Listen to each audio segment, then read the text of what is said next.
Chapter 1371 Who are allies and who are foes by him, inside the Church of the Sea God. After the Mass, Alger Wilson returned to his room and saw a figure appear by the window. It was Gairman Sparrow in a top hat and trench coat. Without waiting for Alger to speak, Klein took 2 steps forward and solemnly said, "I have come under Mr. Fool's orders." He habitually acted as the attendant of mysteries. Alger immediately lowered his head and pressed his right hand to his left chest. "Praise Mr. Fool." Klein nodded slightly and took out an item from the junk pile of Sapphira Castle. Alger's eyes immediately reflected a short scepter made of bones. The tip of the scepter was embedded with tiny blue gems. A small number of them were dyed black, and a small number was covered in the light of dawn.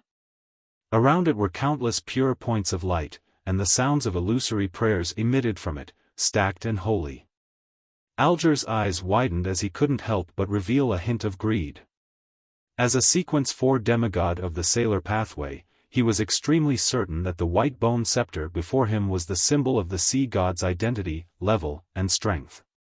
As he endured the slight dizziness from the prayers, he cast his gaze at the world Gairman Sparrow, waiting for the deity's attendant to speak. Klein raised the sea god scepter with one hand and said with a solemn expression, "This is Mr. Fool's gift and a sign of trust, as well as a reward for protecting a large number of believers. No matter what happens in the future, you are to keep following Mr. Fool's instructions and do your best to complete the missions he gives." Alger acutely sensed the hidden meaning.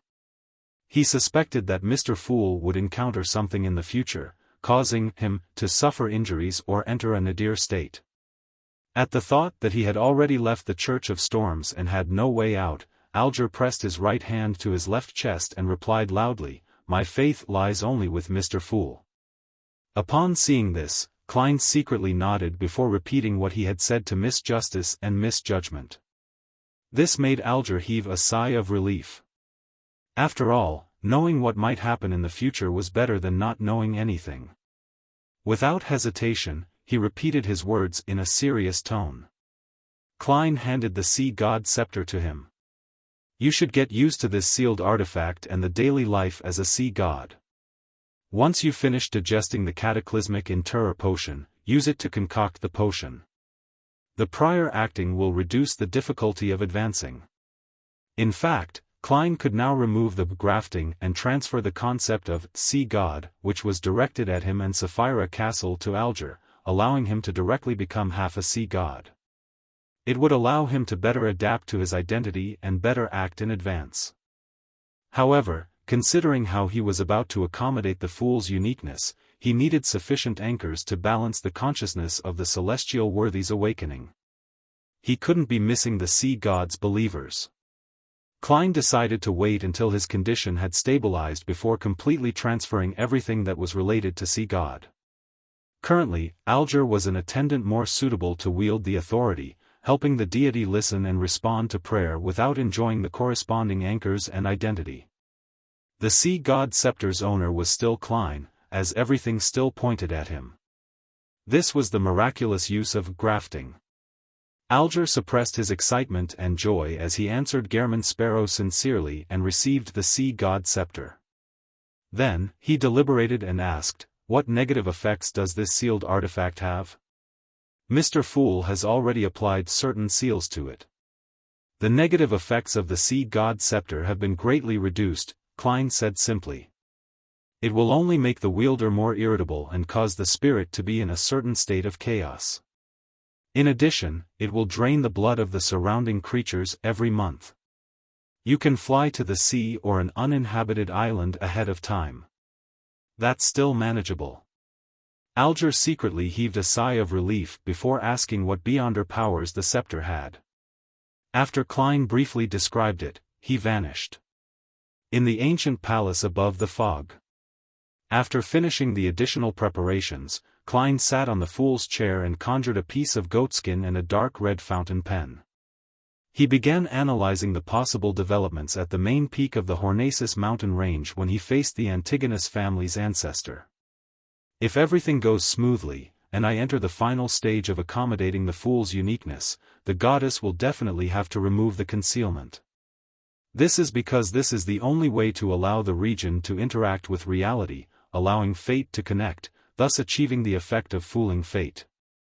From Mr. Door's apotheosis ritual, the commotion caused by accommodating a uniqueness is definitely not trivial.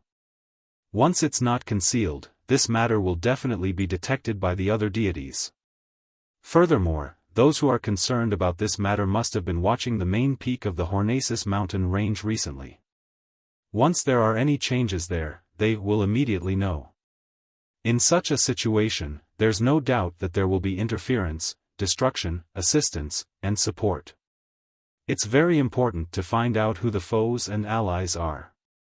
Otherwise, there's no way to make targeted preparations. The goddess is definitely on my side. If she were an enemy, I would have been concealed countless times. It's impossible for me to grow to this level. To put it simply, she had many opportunities to sell me out. Furthermore, she could sell it at a very good price previously. Furthermore, to her, it wouldn't affect her ability to support who becomes the Lord of the Mysteries. That's why she can make a decision based on her preferences. Adam is currently unable to bypass the seal and obtain the river of eternal darkness. The ones who do not wish for Amon to become the Lord of the Mysteries the most are the eternal blazing sun, the Lord of storms, and the God of knowledge and wisdom. Once someone attempts to destroy my ritual to accommodate the fool's uniqueness, they would definitely help me and directly provide help. Apart from these four true deities, the remaining sequence zeros are Visionary Adam, and the true creator are Amon's father. The probability of helping him is definitely higher than them being on the sidelines. Earth Mother has placed a bet on me through Emlyn, but it's not necessarily the case that she would definitely help me at the critical moment.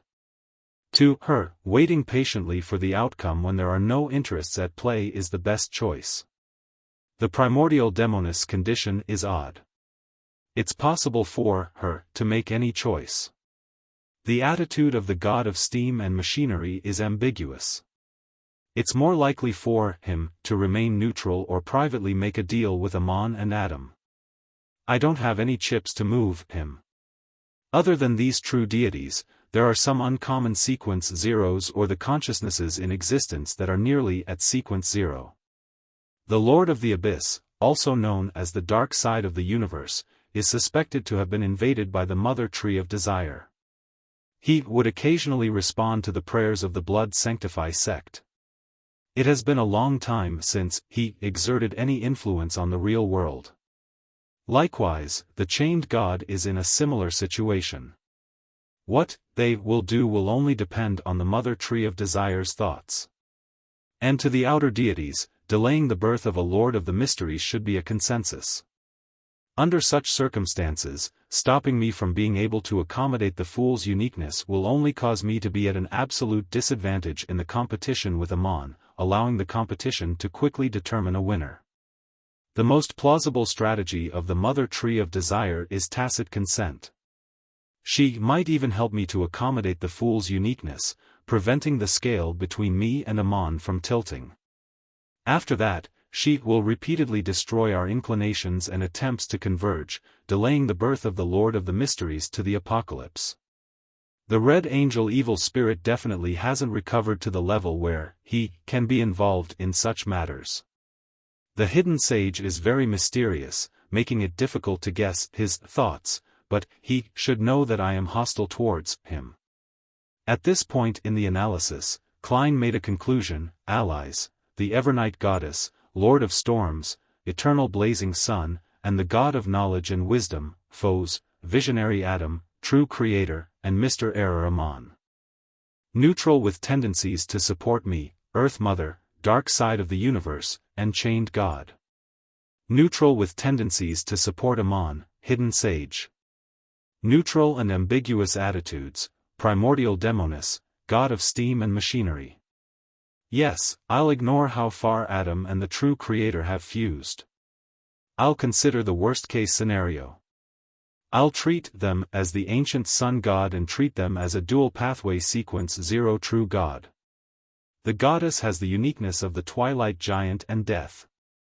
Although she hasn't accommodated them, she has some level of control of them using that bird-shaped, golden accessory as a medium. Even if she can't compare to the ancient sun god, she can definitely stall him. I'll also consider Amon as a dual pathways sequence 0 true god. At least 2 of the Lord of Storms trio have to be diverted to have a chance to fend him off. From the surface, I still hold a certain advantage. Klein looked at the content listed on the piece of paper as he thought silently. However, this advantage didn't consider the neutral factions. Klein tapped the edge of the long modeled table and considered the worst situation. The primordial demoness, hidden sage, and god of steam and machinery might all choose to help Amon based on their own secret dealings or their morality. This way, even if Earth Mother participated in the battle, Klein's side would be at a disadvantage. The god of steam and machinery and the other god from the omnipotent and omniscient pathway would cancel out each other. The primordial demoness would hold back the Earth Mother, who had just taken back the uniqueness of the moon. The hidden sage would face the universe's dark side and the chained god which were controlled by the mother tree of desire. The powers that the outer deities could sneak into the world were extremely limited. This gave the hidden sage a likely advantage. Furthermore, this cancellation was a calculation based on ideal conditions. In reality, under the chaotic situation, Amon, who was in charge of the bearer authority, could play many tricks. It was possible that he would be able to find weaknesses in an instant and bypass the obstacles, causing Klein's ritual to fail and make him lose control on the spot. In addition, some deities who supported Klein on the surface might turn to help Amon due to reasons he wasn't aware of. As for the sealed artifacts that could change the power balance between the deities, Klein didn't know much about them and wasn't able to make an analysis. I didn't expect that there would be a day when I fleeced the mother tree of desire. Yes, I have to make some preparations for the worst-case scenario to prevent things from developing in this direction. Klein dispersed the paper and fountain pen in front of him and cast his gaze at a particular prayer light. His figure vanished from Sapphira Castle and appeared on Bernadette's dawn. 1372 The other use of the magic wishing lamp. Queen Mystic Bernadette seemed to have a sense of foreboding when she saw Gehrman Sparrow's arrival. Without any surprise, she put down the ancient scroll in her hand and cast her gaze at the visitor at the door. Klein didn't stand on ceremony and said directly, "I wish to borrow the magic wishing lamp for a day." Bernadette nodded gently and raised her hand to pick up the magic wishing lamp beside her. Her invisible servant immediately held the unique lamp and brought it to Klein. Klein took it and said in a deep voice, "Thank you." Bernadette didn't make any requests. It was as though she wasn't afraid that she would end up having accumulated an additional wish and dying a strange death. She believed that Mr. Fool would be able to resolve this problem because the existence had displayed this ability the last time. In the next second, Klein, who had transformed into Gehrman Sparrow, vanished from the dawn and returned to Sapphira Castle. When he placed the magic wishing lamp on the table in front of him, he immediately saw the candlewick light up, emitting a sticky light that formed a distorted, blurry golden figure. "You haven't fulfilled your promise yet, so I won't fulfill your wishes according to your will again," Genie said with a majestic and dignified voice. "You should know that the current owner of this lamp is Roselle's daughter. The first wish you made was to place her accumulated wishes that could allow her to suffer a backlash at the level above the sequences on you. And this time, I won't permit you to transfer her wishes onto yourself." When Klein had used the magic wishing lamp to escape, he hadn't changed the ownership of this Grade 0 sealed artifact. It still belonged to Bernadette, and its wielder was still Queen Mystic. Therefore, his wish would simultaneously be accumulated on himself and Bernadette. At that time, his first wish was to transfer the 2 wishes that Bernadette had previously made under his name. This cleared Bernadette's accumulated wishes, and he was burdened with 2 wishes. But at the same time, this first wish was also accumulated. Therefore, after it was fulfilled, Bernadette's count became 1, and Klein's was 3. Following that, Klein made a second wish. It would undoubtedly be counted towards both Bernadette and him. Finally, Bernadette's wish count was 2 without exceeding the critical point, while Klein reached 4. Without any surprises, he encountered the backlash from the rules that were at the level of an outer deity.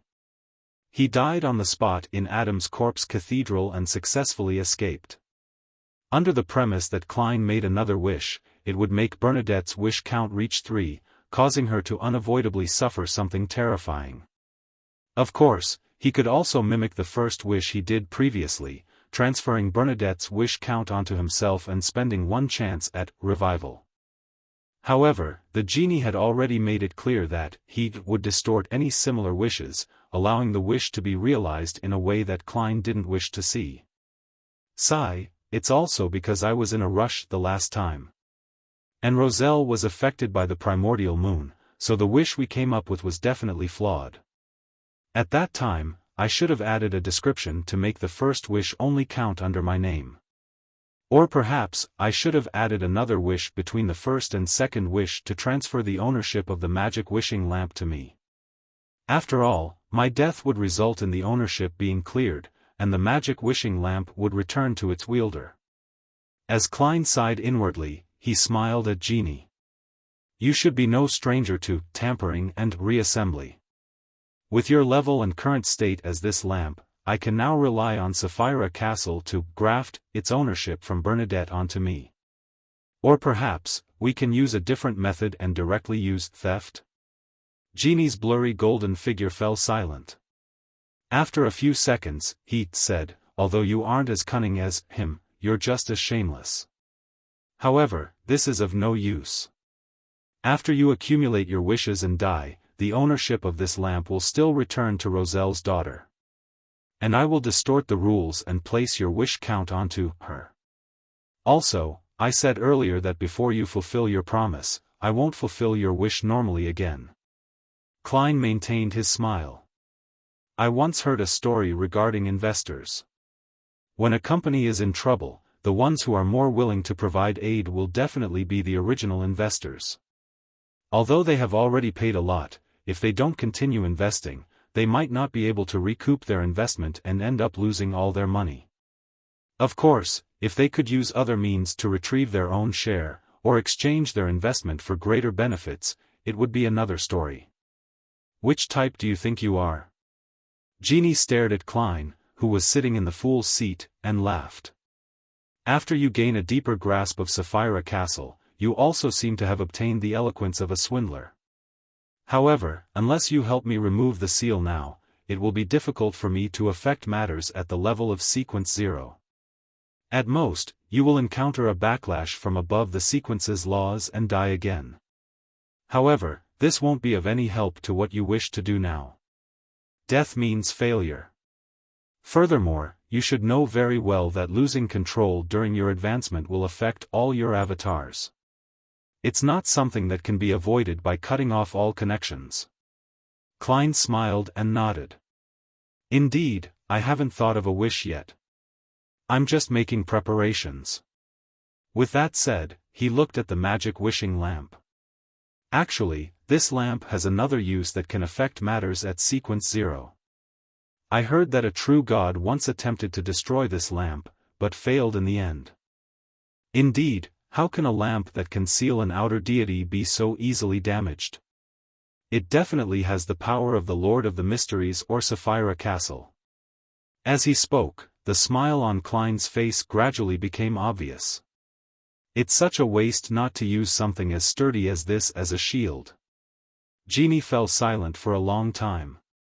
After such a friendly exchange, Klein and Genie exchanged their views. The fact that both of them were connected by fate had allowed them to come up with a preliminary agreement. Then, Klein placed the magic wishing lamp into his pocket, prepared to use it at any time. After completing all of this, he cast his gaze at the fragments of light related to the Hornacis mountain range in the fog of history. He was almost done with his preparations. Next, he would create another avatar and steal the undigested attendant of mysteries beyonder characteristic from himself. Then, he could face the ancestor of the Antigonus family. And this might very well trigger a divine battle. To be frank, Klein didn't wish for that to happen. This was because a war of deities would likely have a negative impact on the real world. Back when the Rose Redemption stopped the resurrection of the Primordial One, in the divine battle to assassinate the ancient sun god, which involved the help of Dark Angel Sasra, it directly brought about a disaster that affected the entire eastern continent. This caused more than 99% of the living creatures there to die, making large swaths of the terrain to resemble the abyss. The War of the Four Emperors and the Pale Disaster had nearly destroyed the northern continent, causing countless people to die and mutate. This caused the mountains to turn into lakes, valleys into peaks, rivers changing paths, the land to collapse, and the ocean to go berserk. The battle between the Evernight goddess and the god of combat happened in the astral world. It happened in the Evernight goddess's divine kingdom, and it was relatively brief. Therefore, it had the least impact on the real world. However, before that, the world war that exceeded a year had drained the blood and tears of countless people. If it was possible, Klein was actually willing to give up on Sapphira Castle and live on as a Sequence 1 or even a Sequence 2 angel. The matter would then develop in the most peaceful way. However, along the way, there were already too many existences who provided him with kindness, help, and faith. At this moment, if Klein were to give up, he would put them into danger. This wasn't being kind, but selfish. From time immemorial, which successful person didn't bear the fates of many people? If he gave up, what about the rest? The members of the Tarot Club, the fool believers of the City of Silver and Moon City, Azek Eggers, Rionette Tynker, Will Oseptin. Various faces quickly flashed across Klein's mind. Finally, he let out a long sigh. If Amon could be trusted, it wasn't that Klein couldn't hand over all of this to him. However, this god of deceit had always been reckless. Even his believers were all himself. If Klein were to give up just like that, notwithstanding his own safety, the people or demigods he had just thought of might be caught by his enemies or directly end up wearing a monocle on their right eye. Among them, Will Oseptin and the fool's believers were in the most danger. Believe in the might of deities, but do not trust their benevolence. This was Klein's decision. When facing the Evernight goddess, he had used the Lord of Storms and company as an example. This was telling her that he wouldn't let her down after all the help she had given. This was the existence that had bet the most on him. If Klein were to give up, the Evernight goddess might have to pay a greater price to obtain the river of eternal darkness. She might even not be able to obtain it forever. This was because after the appearance of the two pillars, Lord of the Mysteries and God Almighty, it meant that the threat from the outer deities would be reduced to its lowest level. There wouldn't be any need for additional great old ones to appear. I'll later use Sapphira Castle to graft the main peak of the Hornacis mountain range to the astral world. This can prevent the war of deities from bringing any harm to the real world to the greatest extent. It can also allow the deities who are guarding the cracking barrier to unleash their full strength. After all, most of my supporters are orthodox deities. Klein's mind raced as he came up with a solution. He then snapped his fingers and used Sapphira Castle to create an avatar to stand beside him. Chapter 1373 Facing the avatar Klein created was a blueprint of his present state, and not Dwayne Dante's, Sherlock Moriarty, or Merlin Hermes, so as to avoid any obstacles in his self-awareness. After experiencing the mutation brought by Adam, he became more careful in such aspects. Glancing at his avatar, Klein's thoughts made his face turn blank. The avatar extended its right hand and stirred Sapphira Castle's strength to grab at the main body. Again and again, it failed more than 10 times. Finally, it managed to extract bits of dark light from the main body. Finally, Klein sighed and extinguished the thought of trying to execute this attempt during the actual battle. Despite not resisting at all, with his body and mind at ease, his avatar had still spent so much time failing while using Sapphira Castle's level and strength. It was easy to imagine its value in actual combat. As more and more Beyonder characteristics left his body, Klein felt relaxed. He felt like he had finally abandoned a heavy burden after a long walk. Of course, there was a certain fluctuation in his mental state. After losing the lingering mental imprint from Zeradal, the awakening of the celestial worthy's consciousness began to invade his mind. This was within Klein's expectations, therefore, he wasn't flustered at all. With his self-awareness that had long stabilized, his tenacious willpower, and his ample anchors, he gradually resisted the corruption of the celestial worthy's will and found a new balance. At the same time, when the attendant of mysteries Beyonder characteristic that Klein hadn't fully digested entered his avatar's body, its blank face suddenly twisted, growing out dark, lusterless eyes, and an indistinct white long beard. At this moment, it greatly resembled Zeradal. However, it was unable to withstand the madness brought about by the attendant of mysteries Beyonder characteristic. Its body rapidly developed towards collapse as transparent, distorted maggots crawled out and slippery and sinister tentacles extended out. It lost control on the spot. Klein didn't stay idle. Without any hesitation, he moved his finger, making the avatar turn into his marionette. This terminated the process of losing control. At this point, he had already made all preparations. His main body had completely digested the potion, allowing him to be in a state to accommodate the fool's uniqueness. He also had a sequence 1 marionette. Following that, Klein leaned back into his chair and replayed what he was about to do in his mind to see if there were any fatal flaws. This is the most I can do for the battle of the deities. I can only do my best afterwards. Am I being too optimistic about the first stage because of the goddess's help and the supplementary river of eternal darkness's water? That's why I'm not worried that the Antigonus family's ancestor won't cause any accidents. After a round of scrutiny, Klein felt that he was still not cautious enough. There was a little arrogance and carelessness in the matter. After some thought, he created another avatar which still had a blank face. After completing this, Klein stood up, took out Creeping Hunger from the fog of history, and wore it on his left hand. This was a preparation for any possible small-scale battles.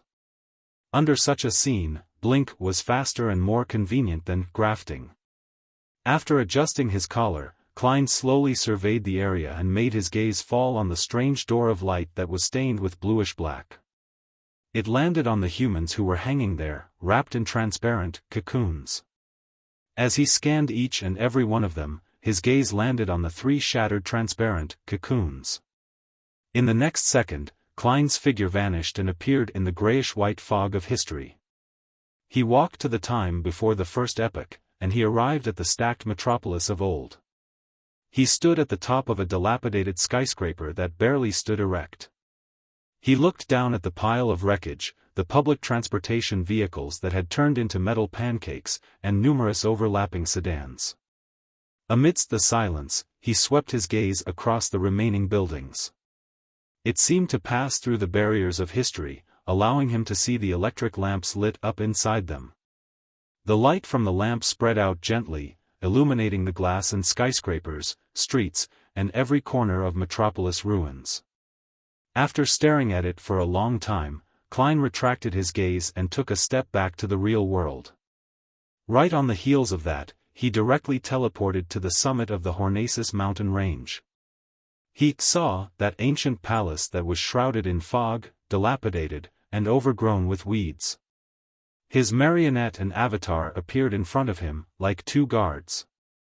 Facing the ancient palace, Klein pressed his top hat, raised his right hand, and snapped his fingers. The peak of the Hornaces mountain range instantly turned dark. Illusory stars appeared around them. Klein had grafted this place to the astral world. Without any hesitation, he led his marionette and avatar to the main door of the ancient palace. The marionette that looked almost identical to him was one step ahead. It bent down, stretched out its hands, and slowly pushed the heavy stone door open. The door slowly creaked open, revealing the scene inside. And it was different from the last time Klein sent the Trunsoist brass book over. It was dark inside, making it impossible for anyone to see the numerous corpses hanging above the hall, nor could he see the cluster of transparent maggots that were sitting on the huge stone chair. Without needing to guess, Klein made use of the intuition of a seer at the King of Angels level to confirm that this was the change caused by the Evernight goddess using the river of eternal darkness's water to allow the ancestor of the Antigonus family to enter a state of eternal slumber. After the marionette and avatar entered, he slowly walked through the door and entered the palace. The darkness swayed and changed. Numerous buildings appeared in the surroundings as figures walked along the streets. Their voices spread out, causing the surroundings to become lively and noisy. The people ignored Klein and his marionette and avatar as they headed for their destinations while chatting with each other. They and the buildings were dark in color, almost close to black and white. They were like old photos that came from deep within history that had suddenly come to life. This made Klein think of black and white holographic projections, the scenes in the historical void, and those in real dreams. He strolled through this town and walked along the elevating streets. And the higher they went, the more magnificent the buildings became. The massive stone pillar supported an exaggerated dome. The people living in this black and white photo were generally tall. They seemed to be learning, working, and resting. The scenes here changed continuously, showing the birth of a baby, the growth of a child, the ignorance of youth, the worries of an adult, the pressure of a middle-aged man, and the sorrow of aging. Of course, they were all interlinked with each other. Only a portion would become the main theme at times. As Klein ventured deeper, he saw the residents of the towns die. Their loved ones weren't overly sad. They carried the dead back home, placed them on the bed with a pillow as if the corpses were still alive. When Klein was about to leave the town's borders, the dead got up from bed, left their family, and walked out of their homes, heading towards the highest point of the street. There was also a city there. It seemed to be the city of the dead, the eventual refuge of life, a kingdom of eternal repose. This was very close to where normal people lived. The latter was distributed by the mountainside to the peak, while the former was on the peak. Others might be surprised by such a state, but Klein instantly understood what this scenery meant. This was because he directly saw spirit-body threads on the deceased. The moment they were about to die, their spirit-body threads floated towards the peak, controlled by an unknown existence. That also meant that they had become marionettes. Therefore, the deceased could leave their own families and head to the peak after dying for some time. And this was completely in line with the details mentioned in the research of the Hornacis main peak's relics. The nation of the Evernight belonged to the Mother of the Sky from the Evernight pathway, but at the peak, there was a town used by the Antigonus family's ancestor. Therefore, the residents of the nation of the Evernight were respectful and afraid of Evernight. They believed in the Mother of the Sky. At the same time, they believed that death was not the end. They believed that their dead loved ones would bless them from Evernight. Indeed, death wasn't the end. The city of dead was just beside them, at the peak. They could reach it just by walking, and the dead would continue living their lives as marionettes. In the eyes of ordinary people, this was undoubtedly the same as still being alive. The nation of the living and the city of dead were like two ends of a road. The distance between life and death was so close that they were like neighbors. This also explained why the nation of the Evernight didn't have tombs, as the deceased didn't need to be buried. They turned into marionettes and headed for the peak. This should be the nation of the Evernight from back then. Klein nodded slightly and proceeded towards the peak in the dark environment. What entered his eyes was indeed a seemingly normal town, but everyone here was a marionette. After passing through the marionettes who dressed and looked different, Klein entered the magnificent palace that seemed to honor a deity. Deep in the palace, on the huge stone chair, a figure propped its elbow on the armrest, its head leaning back against the chair. His face was rather young, but his long hair was half white. Half of it was concealed, the other revealed. His appearance was that of a man, and his eyes were darker than Zeradal's, and they contained an indescribable sense of the vicissitudes of life. His facial features were pretty good, but his cheeks had a thick, black tuft of fur that resembled a wolf fur. He gave off a feeling of both old age and youthfulness, rationality and madness. This was the ancestor of the Antigonus family. This time, he didn't appear in the form of a mythical creature, and instead sat on a huge stone chair in his original appearance. At that moment, his eyes were tightly shut as though he was in a deep sleep. And inside the hall, there were corpses wearing simple or luxurious clothes hanging from the ceiling. They were like inverted forests that swayed gently in the wind. After entering a state of eternal slumber, the ancestor of the Antigonus family finally managed to temporarily free himself from the state of losing control and madness, and return to how he was before. Klein stood in the middle of the hall, looking at his target as he sighed. The scene he saw of the nation of the Evernight and the city of dead earlier was the dream belonging to Antigonus, a dream that lasted for more than 1,000 years.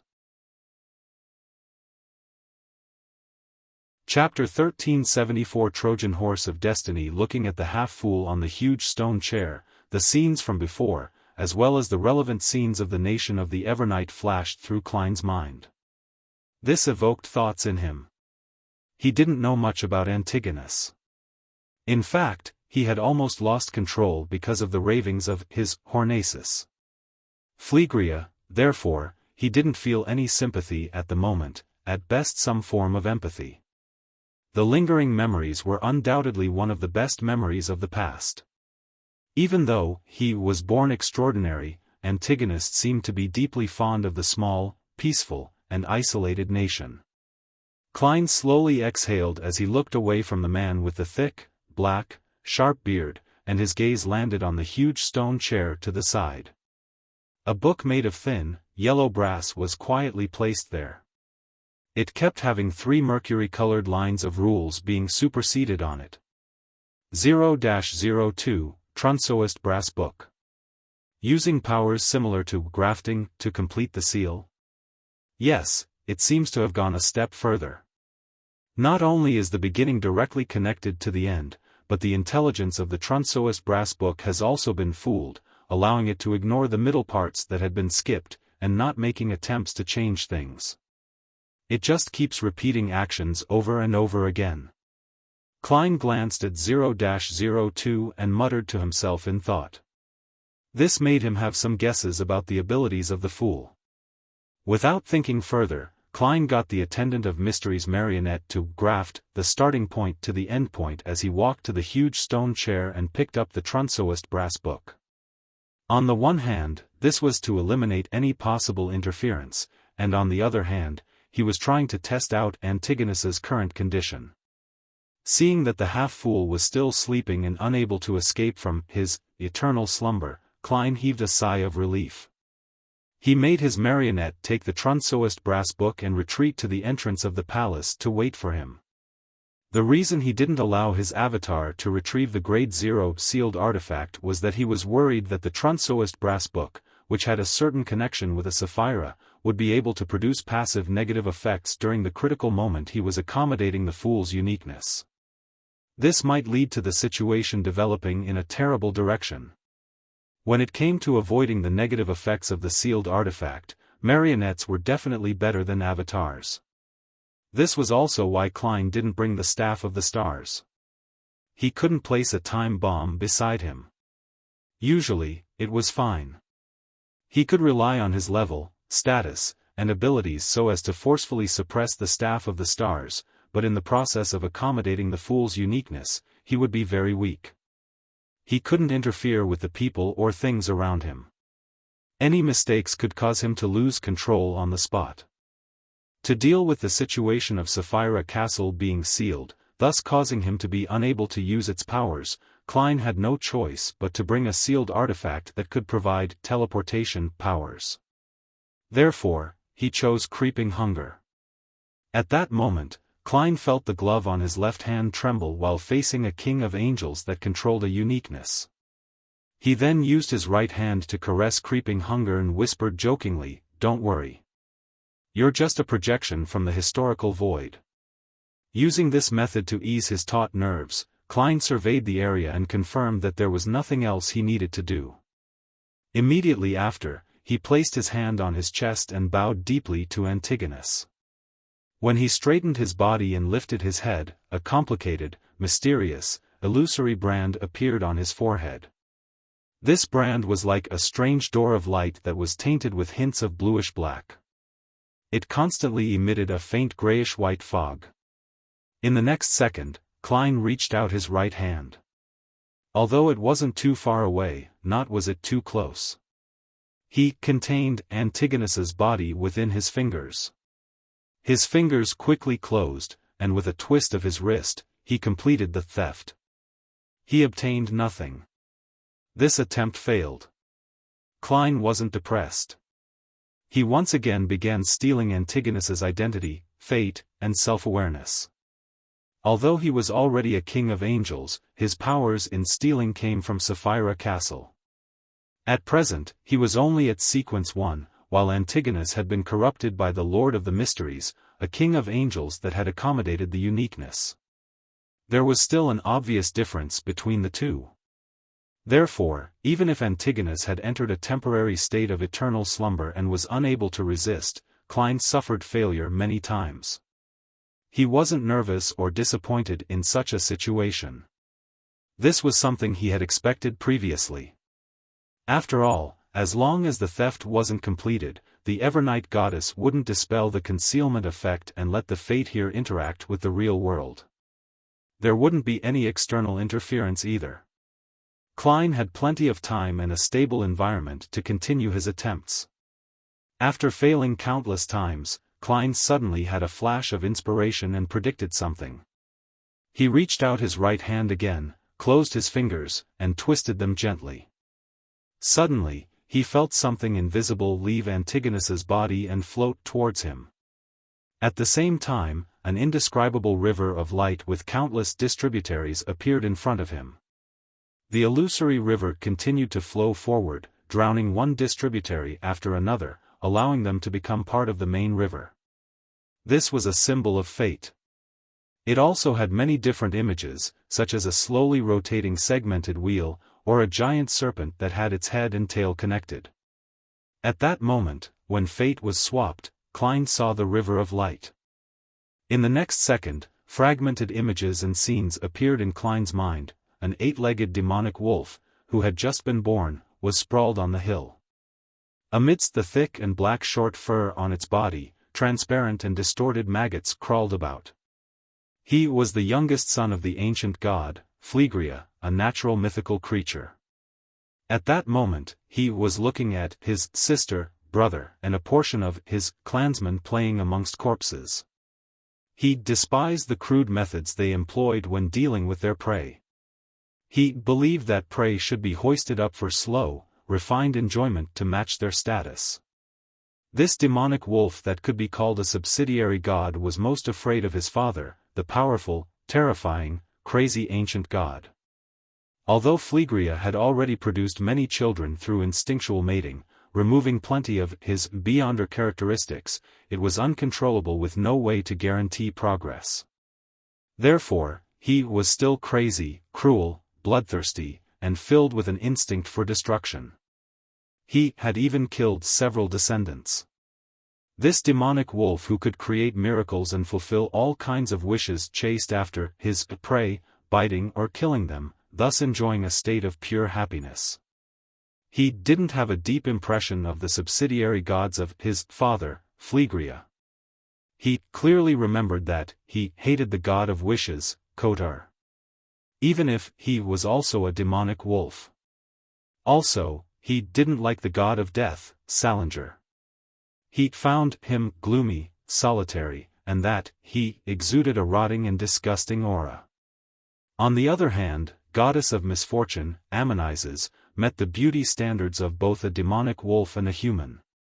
She had a gentle personality and was very good at placating one's heart. She wasn't annoying, but this female subsidiary goddess rarely appeared. She was always like a shadow, hiding in a place that wasn't easily discovered. Of course, the demonic wolf remembered that a few of his older sisters and brothers were rather against Ammonizes, hoping to seize her position. The demonic wolf witnessed his father's death, the death of a powerful ancient god, and saw the blood of the ancient god splattered all over the body of the goddess of misfortune, Ammonizes. And in the chaos, the uniqueness and a sequence one beyond her characteristic were pulled into her hands. He and one of his sisters escaped the kingdom of the demonic wolves and hid everywhere. Without the protection of his father, the demonic wolf and his sister realized that their former reckless life wasn't normal. Pain and danger were present in everything. Finally, they crossed the sea and came to the northern continent. They established a concealed kingdom in the uninhabited Hornacis mountain range. He and his sister didn't dare expose themselves. All they did was gather believers and amass a population. In this situation, he created the city of dead that existed alongside a living nation, making the dead believers become his marionettes to complete an advancement ritual. Although this period was filled with anxiety, it was the best time period in the memories of this demonic wolf. As he saw his sister having more and more believers, and how his marionette town was becoming more complete, he seemed to have forgotten the troubles and dangers of the outside world and achieved the first peaceful time period since his birth. Under the influence of the believers, he and his sister gradually gained some so-called humanity. After the cataclysm, he finally advanced to attendant of mysteries and turned himself into a human. With the last name of Antigonus, he left the Hornacis mountain range and returned to the real world outside the concealed kingdom. From this moment onwards, Antigonus's memories and knowledge became increasingly fragmented. Many times, he even found himself a little unfamiliar. After he accommodated the fool's uniqueness, the situation became worse. As the images flashed, Klein quickly came to a realization. I am Antigonus, I am the half-fool. With a loud boom, his body constantly changed. At times, he had black hair, brown eyes, and a scholarly air, a Klein Moretti who had fused with Zhou Mingrui's appearance. Occasionally, he had long white hair and a thick black beard like Antigonus. Other times, he wore a dark black cloak that made it difficult to see his face, and this mysterious person constantly extended slippery tentacles to the side. At that moment, Klein's thoughts were extremely chaotic. His mental state was completely imbalanced. He was barely able to maintain his self-awareness. Under the impact of the two mental storms, he teetered. At the same time, he had received the fate of Antigonus's losing control and was on the verge of collapse. A series of prayers rang out in his ears. Each and every word of praise was mixed together, forming an illusory image that joined the chaotic battlefield. Rörsted Archipelago, Biam, the bell tower of the Church of the Fool. A young man wearing a pointed hat and monocle suddenly appeared here and stood behind the railing, looking down at the entire city. Mr. Amon. In the next second, he saw Biam and the distant new city of Silver and New Moon City disappear as though someone had wiped them off the map with an eraser. How boring. Upon seeing this scene, Amon shook his head with a smile. He wasn't disappointed either. He only wanted to test if Klein or the Evernight goddess had repaired the bug in this aspect. After striking the bell, he could be considered the fool's angel of time to a certain extent. He could use this loophole to directly steal a portion of his anchors. Such theft was of little value, but it was very useful at the critical moment of a ritual. The sudden decrease in anchors would definitely tip the balance, causing Klein to lose control on the spot. Amon then retracted his gaze and raised his hand to straighten the monocle on his right eye. It was as if the light from the stars suddenly lit up in the crystal monocle. Chapter 1375 Beginning the accommodation. Thud. Thud. The doors of Backlund, Trier, Lemberg, and St. Millem opened and closed at the same time without a breeze. Inside a white tower in the headquarters of the god of knowledge and wisdom. Luca, who was on duty underground, sensed that something was amiss and stood up abruptly. As a prophet, he acutely sensed that something was happening. The elder in a brass-threaded, white robe immediately used a mystical technique and arrived at the entrance of the underground area. He pushed the door open. However, the door that wasn't considered heavy to a demigod didn't budge, as though it was sealed by an invisible force. Luca Brewster didn't attempt to forcibly open it as he cast his gaze deep underground. There was silence. There was no sound. This isn't normal. Luca didn't need to rely on his beyonder powers to determine the problem here. Usually, in the deepest part of the ground, there would always be sounds that made people's hair stand on end. But now, it was as if it had disappeared, as though it never existed. Others might not know, but as a high-ranking member of the Church of Knowledge, Luca knew that the voice came from an extremely terrifying sealed artifact that even he didn't know the exact details of, so it was impossible for it to be erased out of thin air. The current situation could only mean one thing: either the sealed artifact had already escaped the restrictions and entered a more bizarre state, or it had been sealed further, preventing it from affecting the outside world. Regardless of the possibility, it meant that there was extreme danger lurking in the surroundings. This was because the sealed artifact's number was 0-01. At the top of Biam's remaining bell tower, the light on Amon's monocle gradually faded, returning to normal. Mr. Error hadn't held back from showcasing his new beyonder powers, doing so to make a statement to all the existences watching him. He had already accommodated Door's uniqueness and obtained the corresponding authority. He had used this opportunity to shut off everything related to the concept of a door in the entire world, greatly strengthening the effects of any seals. This caused the Orthodox churches and secret organizations to be unable to use sealed items for a short period of time because no one could remove the seal. Even if a true deity descended from the astral world, it would still take them a certain amount of time before they could break the restrictions. Therefore, Amon eliminated most Grade 0 sealed artifacts in the subsequent Battle of Gods. He no longer needed to consider the corresponding interference. Read latest chapters at Wuxia World. EU. Of course, such authority wouldn't be able to influence the entire world for too long unless Mr. Error had put all his energy into this matter.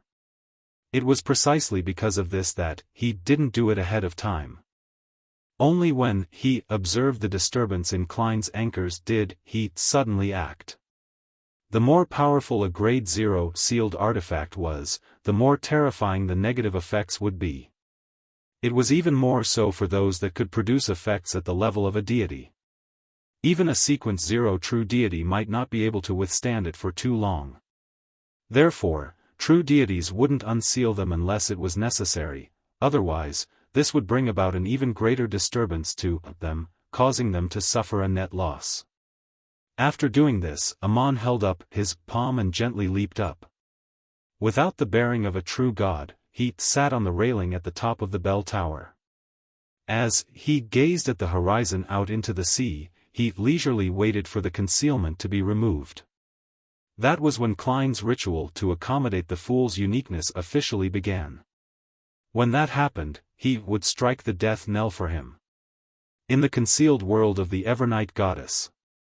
Under the repeated impact of the awakening of the celestial worthy of heaven and earth for blessings, and Antigonus's self-awareness and mental imprint, Klein's consciousness was like a sailboat in a storm. It would sometimes be thrown high while being struck down. At times, it would suffer corrosion, and at other times be slammed to the side. This made his thoughts turn extremely chaotic. He was about to split into two different personalities, known as Antigonus, and the Lord of the Mysteries. At the same time, his avatar also lost its rationality. It was in a state of being about to collapse into a whirlpool of maggots. Only the marionette remained standing there in a daze due to the lack of any control. The prayers from the believers resounded in Klein's ears, forming a corresponding image of what he knew. This was like a dam that was resisting a surging flood. Klein wasn't too unfamiliar with such a situation. He had a similar experience after becoming an attendant of mysteries and swallowing Zeradol's Beyonder characteristic. Therefore, with the help of his anchors, he managed to survive the initial chaos. With great familiarity, he directed the self-awareness and mental imprint of Antigonus towards the awakening will of the celestial worthy of heaven and earth for blessings. This caused both parties to corrode each other and be occupied with each other. The mind storm weakened a lot, finally giving Klein's self-consciousness a breather. Before he could calm down, he immediately directed the image of him as a god formed by many anchors, into the two mental corruption struggle and tried to find a new balance. However, this didn't go smoothly. Compared to before, the essence of Antigonus's mental imprint, resilience, and madness were clearly stronger than Zeradol's. After all, this was a king of angels that had accommodated the uniqueness and was known as the half-fool. Furthermore, Klein had also stolen the other party's identity and fate. This brought about two other negative effects.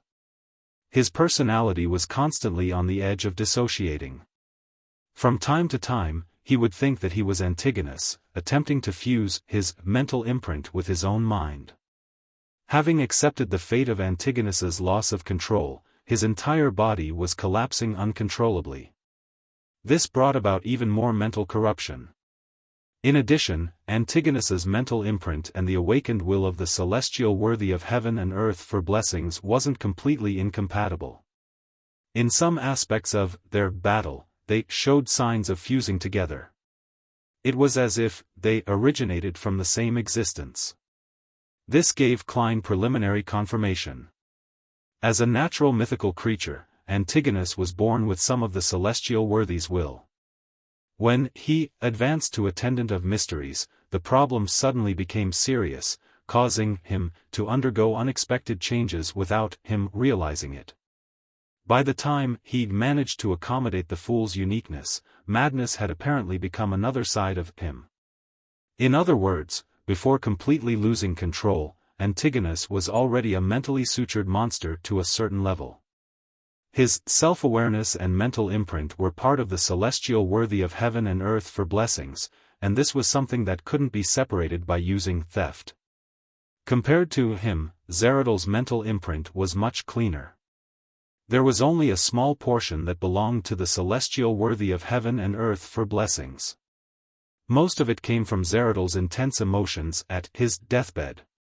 The reason why the two were different was that, apart from the fact that Antigonus had accommodated the fool's uniqueness, the former had become the attendant of mysteries at the beginning of the fourth epoch.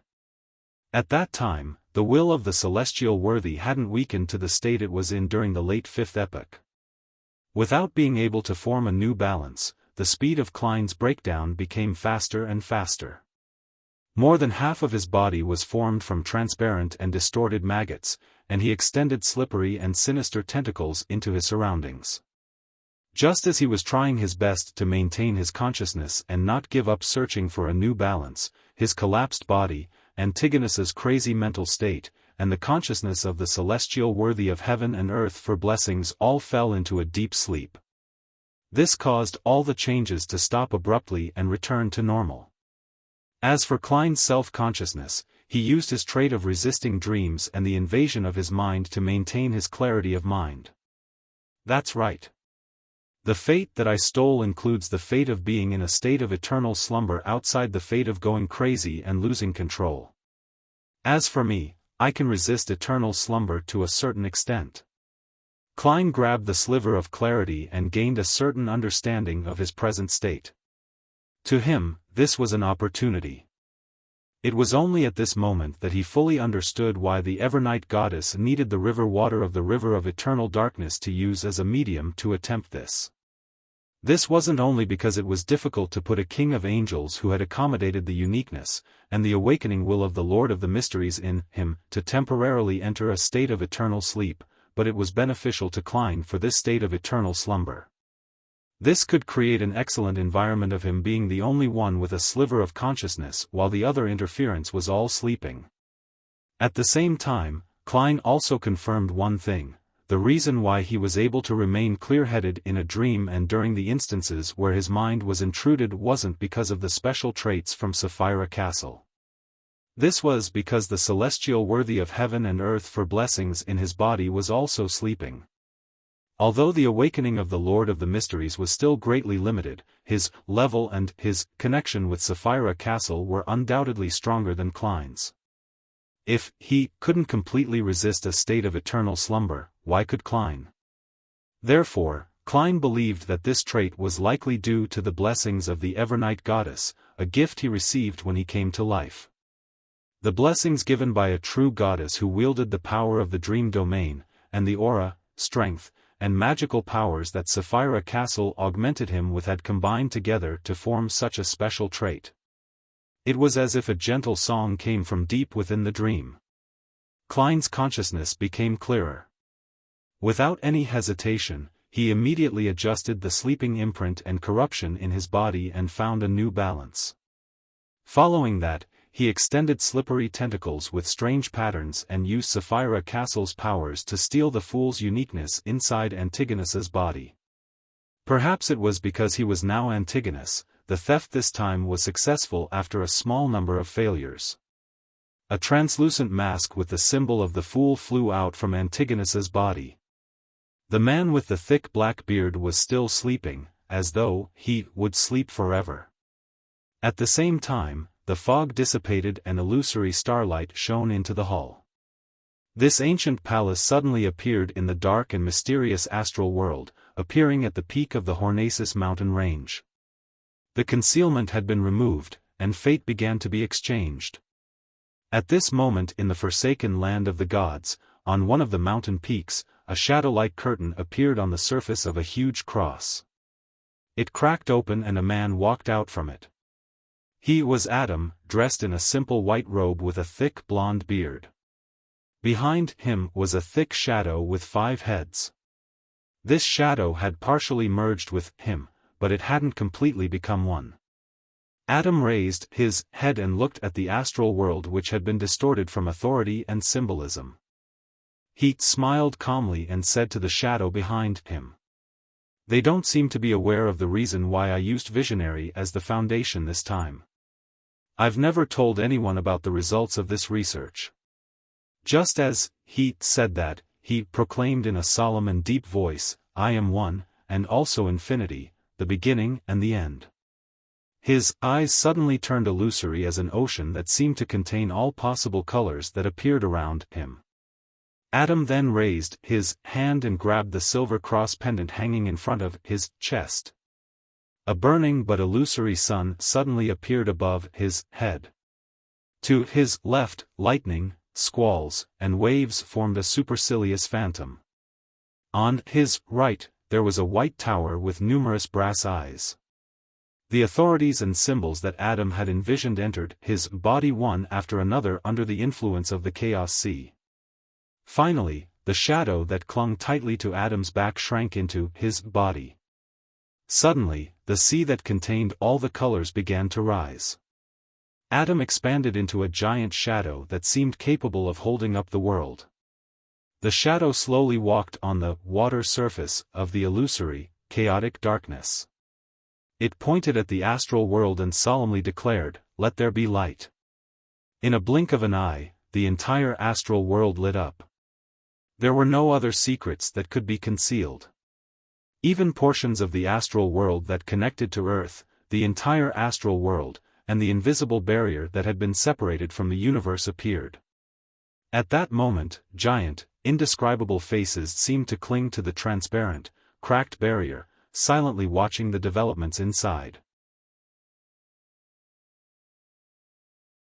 Chapter 1376 Half a great old one inside the astral world, which was even more abstract than the spirit world, looking as though all the authorities and symbolism in the universe were included inside every object appeared. And the light that illuminated this area wasn't spread uniformly. It was mainly concentrated in a few places, stacking together, forming spots created by a prism. There were a total of 3 spots in such a state, each sealing the various illusory kingdoms. One of the kingdoms was covered in bright flowers in perpetual daylight. Another seemed to be formed from books that were opened or closed. Different figures shuttled between them as they read as a form of entertainment. One was covered in storms as lightning and thunder continued without end in the boundless ocean. In the next second, the 3 different kingdoms underwent a violent change. In the area with perpetual daylight, all the flowers emitted light, as if they had become burning, miniature suns. The countless miniature suns intertwined together and surged deep into the kingdom before rising into an abnormally blinding golden sun. It emitted a scorching light that could illuminate the entire world, an entire solar system. However, no matter how much energy was released by this almost real sun, or how many flares of super high-temperature flames it created, it was unable to break through the prism-like spots of light. Every destroyed layer had a new layer produced at an equal speed. In another part of the astral world, on the surface of the mysterious country formed from all kinds of books, bits of brass points of light rapidly circulated on the spot of light, forming mysterious symbols that seemed to be searching for a critical point or effective method to destroy the barrier. During this process, the faint light formed a pair of illusory eyes that directly saw the weak spots and created eyes there. Meanwhile, inside the spot of light, there was also faint light swirling in it. It repeatedly took form, changing the critical points of the structure. This made it seem as though both sides were in a contest of their calculative abilities, with neither side clinching victory. In the boundless sea that was enveloped by lightning, wind, and rain, the spot of light suddenly lit up. It brought a portion of matter and approached the limit to speed, creating a violent wave that could destroy a planet. Such a wave, and the tiny bits of light constantly struck the prism-like spot of light, turning it into countless falling specks of light. At some point in time, the spot of light began to ripple like an illusory ocean that seemed to contain all colors. It seemed to solidify the surrounding environment, causing the light spots that carried the storm to slow down uncontrollably. Then, the points of light repeated a state of acceleration and deceleration. This kept repeating, but they refused to give up. With the chaos sea as a source, Adam used himself and the true creator as a pillar, envisioned 3 uniquenesses, and accommodated them into this system. Adam seemed to exceed the limitations of above the sequences and became half a great old one. He was able to forcefully suppress the eternal blazing sun, the Lord of storms, and the God of knowledge and wisdom by himself, trapping the 3 sequence true gods within their respective divine kingdoms. At that moment, he seemed to return to his peak condition, becoming that ancient sun god who slew one ancient god after another. He chose the 2 pathways of visionary and the hanged man as his foundation for his resurrection because, apart from them having the trait of resurrecting, this was also the result of his research. This had the highest chance of becoming God Almighty. After using either one of the 2 pathways of visionary and the hanged man to become a true god and gaining initial control over the chaos sea, he could take back the remaining uniquenesses and sequence one beyonder characteristics. This was the easiest path to advance to the Lord of the astral world. And in this matter, there was something more special about visionary than the hanged man. When the visionary first gained control of the chaos sea and accommodated a second uniqueness and corresponding sequence one beyonder characteristic to a certain extent, he could envision the remaining fake symbolism and authority, allowing him to briefly obtain strength that transcended the sequences, giving him half a great old one's strength. However, at the end of the 3rd epoch, the ancient sun god's plan was, after being assassinated, he would immediately revive in the giant king's court where Sasra was. He would first take back the hanged man's uniqueness and 3 sequence one beyonder characteristics and became a sequence true god. Then, with the first blasphemy slate placed beside him, he would gain preliminary control over the Chaos Sea. With this foundation, he would allow Angel of Imagination Adam to awaken and return to his main body to form a support. After building such a system, the ancient sun god would make use of the Hanged Man's grazing ability and a visionary's virtual persona means to control the uniquenesses and sequence one beyonder characteristics of the sun, reader, and sailor pathways to allow himself to become infinitely close to a great old one and to maintain a minimum level of stability. He didn't directly accommodate the Chaos Sea and the other three pathways' uniqueness and sequence one beyonder characteristics, because he didn't want to advance to become a great old one, a pillar, in that era. That would inevitably lead to the resurrection of God Almighty, causing him to lose himself. He planned on controlling the situation and materials. When the apocalypse approached, he would finish the last few steps and become a pillar with self-consciousness. And back then, he didn't plan on using Visionary as a foundation because he hadn't obtained the Quill of Alzahad. He lacked the main ingredient. When the kings of angels betrayed him, and the plan failed miserably, he decided to take advantage of the disaster to take the best path when he was revived in Adam. At this moment, Adam, who had transformed into a giant shadow, stood on the water surface of the illusory, chaotic darkness, reflecting the astral world into his eyes, making it difficult for the three true gods to break through the restrictions. Surrounding him were beams of light that constantly fell from high above with blazing tails, illuminating the entire forsaken land of the gods, making both the northern and southern continents experience midday conditions simultaneously. In Biam's remaining bell tower, Amon, who was sitting on the railing, nudged the crystal monocle. With both hands propped up, he suddenly leaped up and entered the astral world. During this process, his left hand had an ancient mottled stone slab appear at some point in time. The first blasphemy slate. Amon had once used it to seal the gap caused by Mr. Door's returning ritual, to prevent the invasion of the mother goddess of depravity. After the return ritual ended, and the door of flesh and blood completely collapsed without a tunnel to maintain anymore, he retrieved the blasphemy slate. At that moment, Amon casually threw the ancient, mottled stone slate down from the astral world and allowed it to land somewhere in the fog sea. It was a mountain that tore out of the boundless black fog. There was no end to its depth. Its surroundings appeared like a continent. After the first blasphemy slate landed, it accurately stabbed into the peak of the mountain, forming an illusory sea that contained all the colors. At the same time, Amon entered the astral world and saw the main peak of the Hornacis mountain range that had been grafted here. He saw the ancient and dilapidated palace on the mountain peak.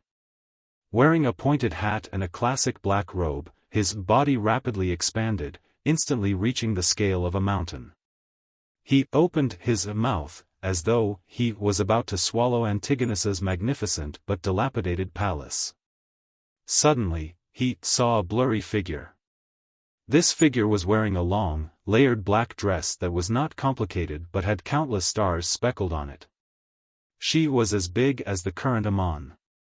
A pair of huge arms covered in dark black short hair grew out from both her torso and waist, but there was a beautiful and gentle face that was covered in thin black gauze. Her eyes seemed to compress the starry night sky. It made one feel at peace, but it also made one feel an uncontrollable fear. One of her two hands held a huge scythe, and another pair held a bird-shaped, golden accessory. The remaining pair held nothing, as though she was holding an invisible object. Evernight Goddess. In the next second, Amon, who was wearing a monocle on his right eye, was quickly wiped away by an eraser like he was a sketch. The Evernight Goddess raised her two empty arms as she held up an almost invisible fog. On the surface of the fog, multiple doors of different shapes rapidly opened in different spots, but they were instantly blocked, preventing any loopholes from taking place. The Evernight Goddess floated above the peak of the Hornacis mountain range in the astral world as she focused on controlling the fog world in her hand, preventing Amon's true body from escaping. As more and more doors appeared, the opening of doors became faster and faster. This goddess was unable to deal with it alone. All she could do was raise her other two arms and raise the huge scythe. The dark black scythe rapidly turned into a corporeal coffin made of black fog. The almost invisible fog world was stuffed into the coffin, and all the movements instantly ceased. It was as though death had occurred. However, this silence only lasted for a second. On the surface of the black fog-formed coffin, a series of doors took form and opened again. As the Evernight goddess sealed the doors, she raised her arm that held a bird-shaped, golden accessory.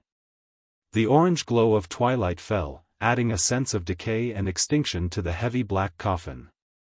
The formation and opening of the doors slowed down as both parties entered a tug-of-war. At that moment, at the foot of the Evernight goddess, the main peak of the Hornacis mountain range collapsed. It was like the apocalypse had arrived early. At the same time, python-like black tentacles extended out from somewhere in the astral world. There was an eye at the end of each tentacle, either opened or closed. Any object that was seen by them would instantly turn into grayish-white rock. And anything touched by the tentacles distorted as limbs and heads stretched out, turning into good-looking women of all sizes. As the grayish-white spread rapidly, the tentacles surged towards the ancient and dilapidated palace, rushing towards Klein, who was about to accommodate the fool's uniqueness. Primordial Demoness Cheek. Chapter 1377 Crazy ravings. Countless demonesses of varying sizes brought with them the destruction of all matter, causing the scene of the entire Hornacis mountain range to develop in the direction of turning into a huge stone sphere.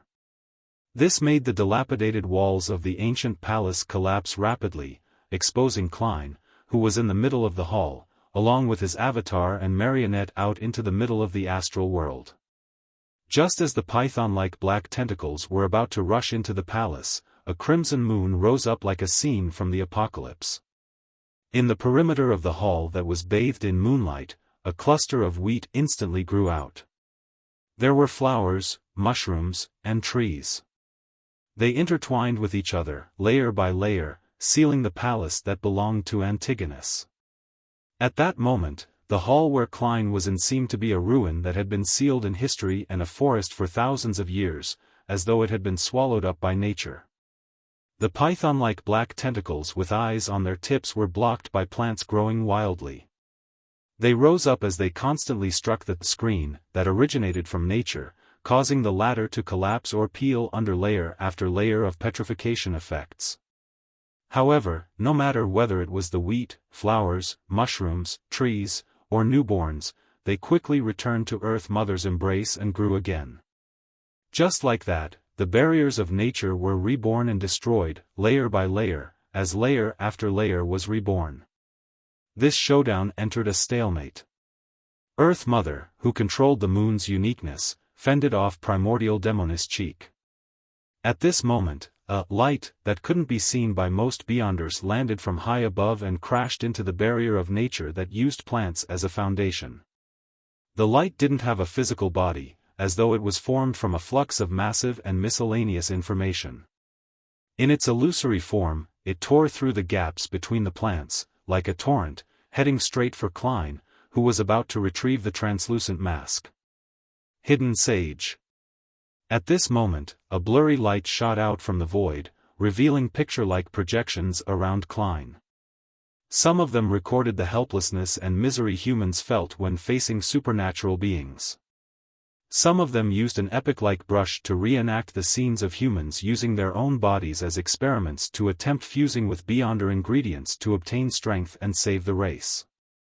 Some described the unique cultures and traditions due to a black emperor, while others carried various viewpoints, books, and inventions.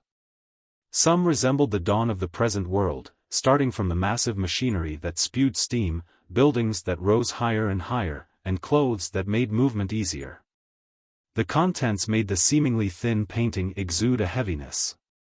This was because they bore the inspiration and development of civilization, of human society at different stages. Back then, the god of craftsmanship didn't properly digest the sequence 1 civilization enlightener potion before advancing to sequence 0 due to various reasons. He maintained his rationality and lucidity.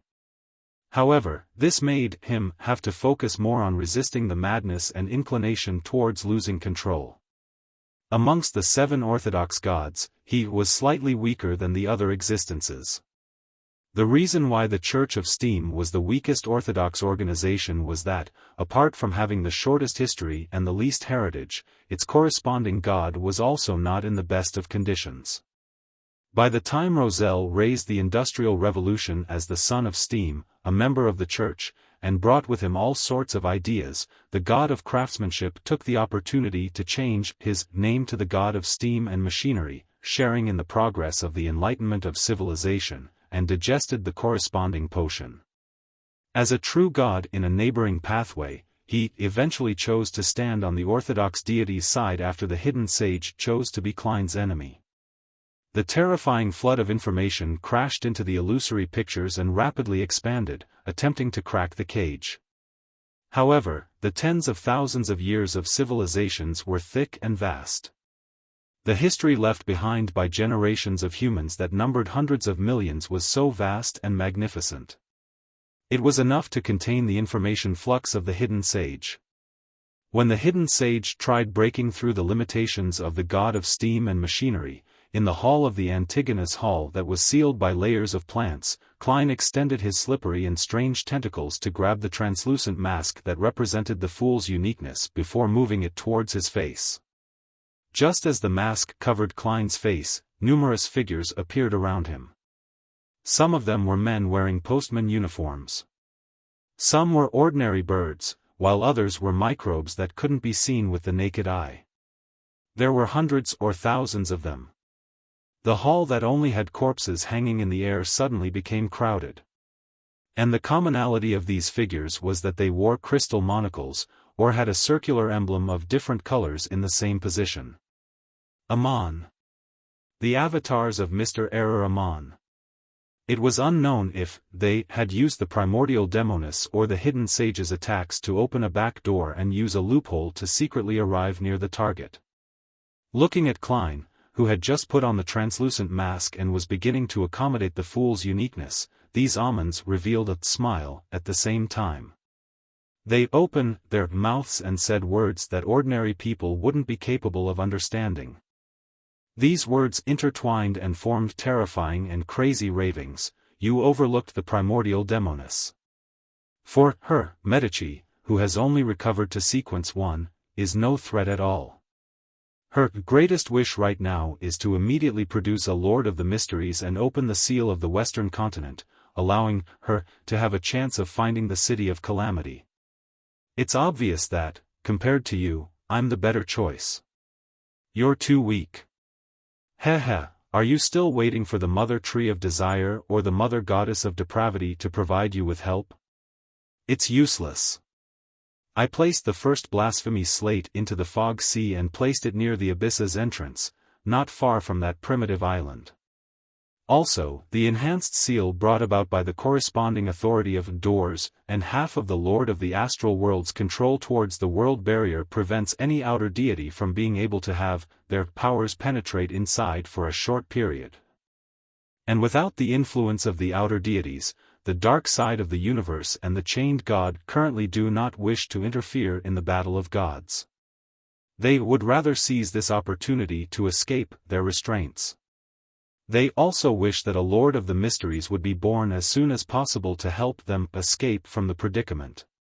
If it wasn't for the fact that stirring them would also trigger the outer deity corruption in them, I can promise you that I would have already reached an agreement with them to deal with you together. Amon was deliberately using real information to fill up the ravings, using this to make Klein suffer the effects of a two-pronged approach. One was the mental corruption brought about by the ravings, and the other was the corresponding content that distracted him. In any case, it wasn't a waste of time to him. On the one hand, he had sufficient avatars.